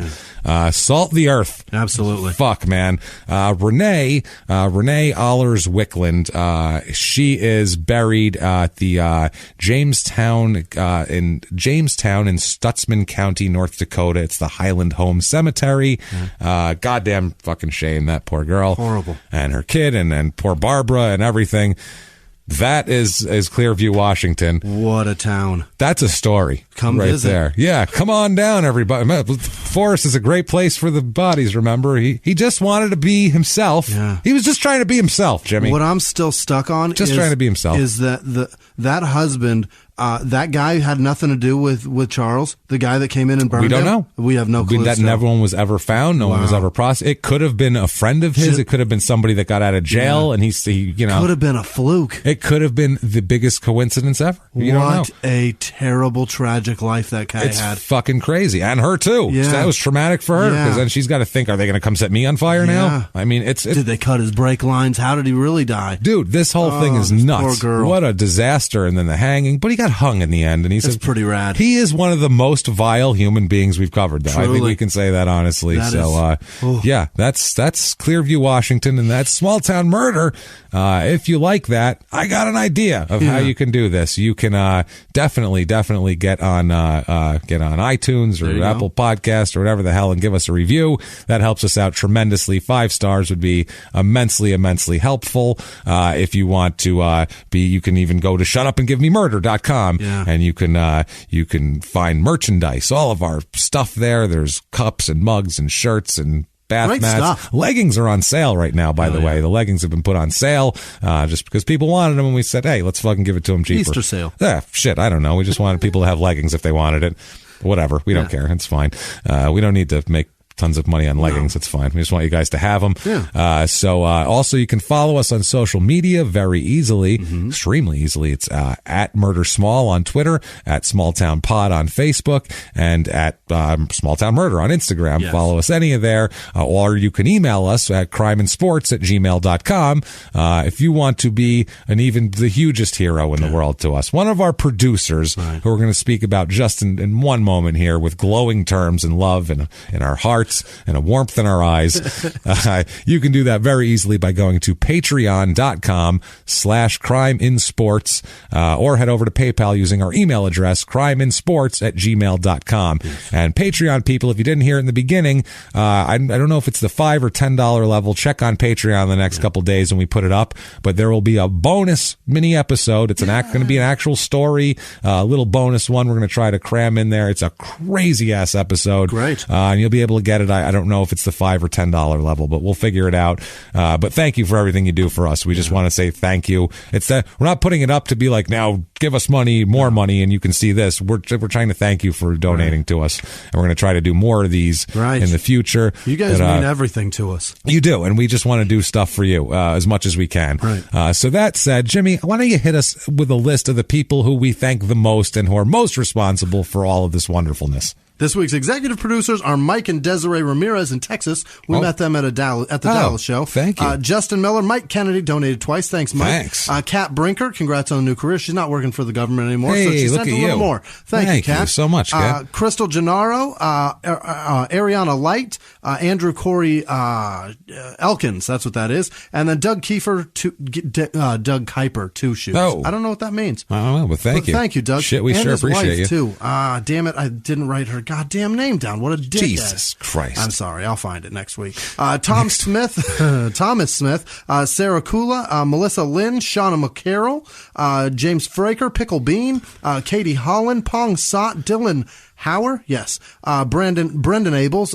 Every week. We love Brendan. He's so nice. Thanks, to Brendan. Us. Janice Hill, Zach Dubois, Jesse Hartman, Amanda Hostlin, and her twins, Harper and Delaney. She wanted to name them Jimmy and James, but they came out as women. So, that would have been, James is an odd name for a girl. That's a little tough. You could probably pull off Jimmy, maybe, like Charlie or something like that. James is not. Jimmye or something. Yeah, James, you get around that's not going to work.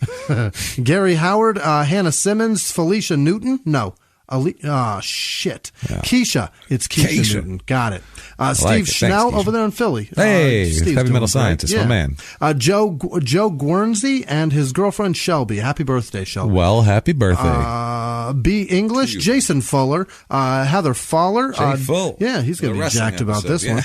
Drew Shockley, Reagan Shalkley, Amanda Tucker, The Russian Goat, Peyton Meadows, Eric Langenecker, Sheldon Hall, Karen Rogowski, Ashley Vio, Jesse Witt, Jesse Pitts, Melissa Thorson. Talk to Clay again. That's what he wanted us to beg her to do, is to say her name so that she talks to him again. Okay. I don't know what you fucked up, Clay. Well, if you want her to talk to you, give her money. Right. Don't give it to me. Don't give it to us. Give it to her. Melissa, directly. Go in the room and tell him that he's an asshole. He could have bought you flowers. Yeah, there you go. Well, thank you. We appreciate you. Thank you. And I'll keep flower money for myself. Martina Liluanga, Regina Kudajarov, Heidi Porter, James Martyr, and his 1-year-old. I forgot her name. God damn it, but his daughter just turned 1. Well, she won't hear it. Now she won't hear it but anyway. Thank you, young daughter. Christy Flatyard, Jennifer Balbo, Tyler Gwill, Dave Allen, Will Poindexter, Chelsea Morgan, Victoria Viakovsky. I almost got it. I'm sorry, Victoria. Slack Willamette, Amy Spicer, Tuamis Brigatti, Olivia Reed, Marion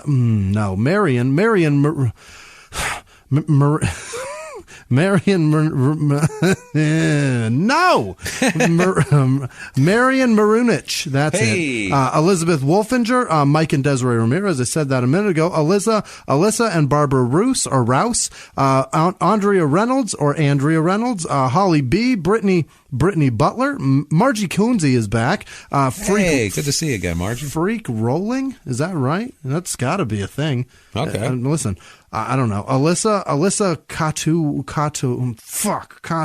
gotta get this right. Katu Ogno.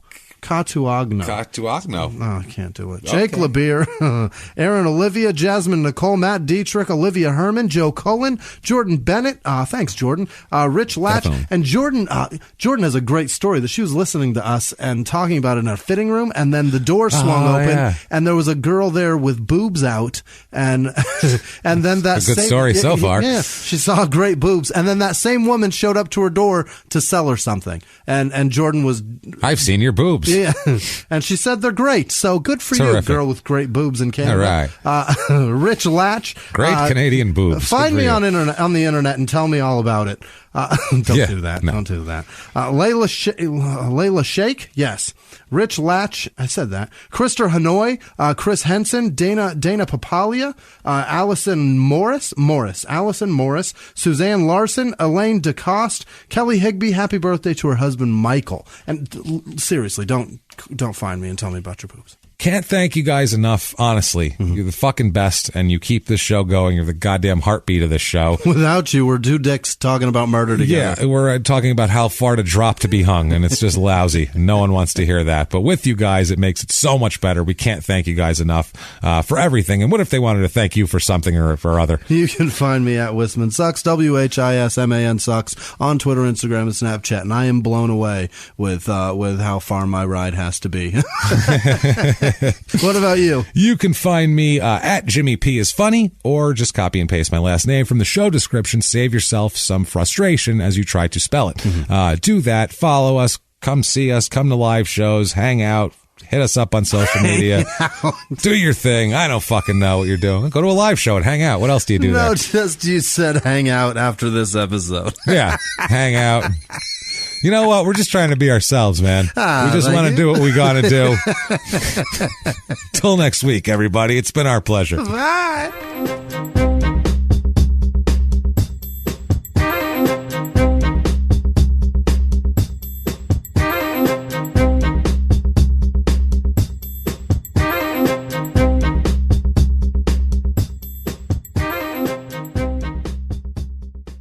If you like Small Town Murder, you can listen early and ad-free now by joining Wondery Plus in the Wondery app or on Apple Podcasts. Prime members can listen early and ad-free on Amazon Music. Before you go, tell us about yourself by filling out a short survey at Wondery.com/survey.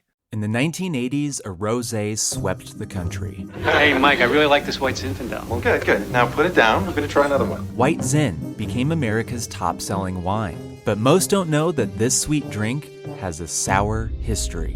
What began in 1986 with counterfeit bottles, a big fraud, a multi-million-dollar fraud, sent investigators chasing one of the most powerful families in the business, the Licciardis. But the closer the feds got to them, the more dangerous things became. It's a story of deceit. At the time, I was paranoid. Threats. You touch my kids, I will kill you. And murder. With a .22 caliber bullet to the head. What started with a scheme to mislabel wine spilled into a blood-soaked battle for succession. Welcome to Bloodvines. You can binge listen to Bloodvines exclusively and ad-free on Wondery Plus. Join Wondery Plus in the Wondery app, Apple Podcasts, or Spotify.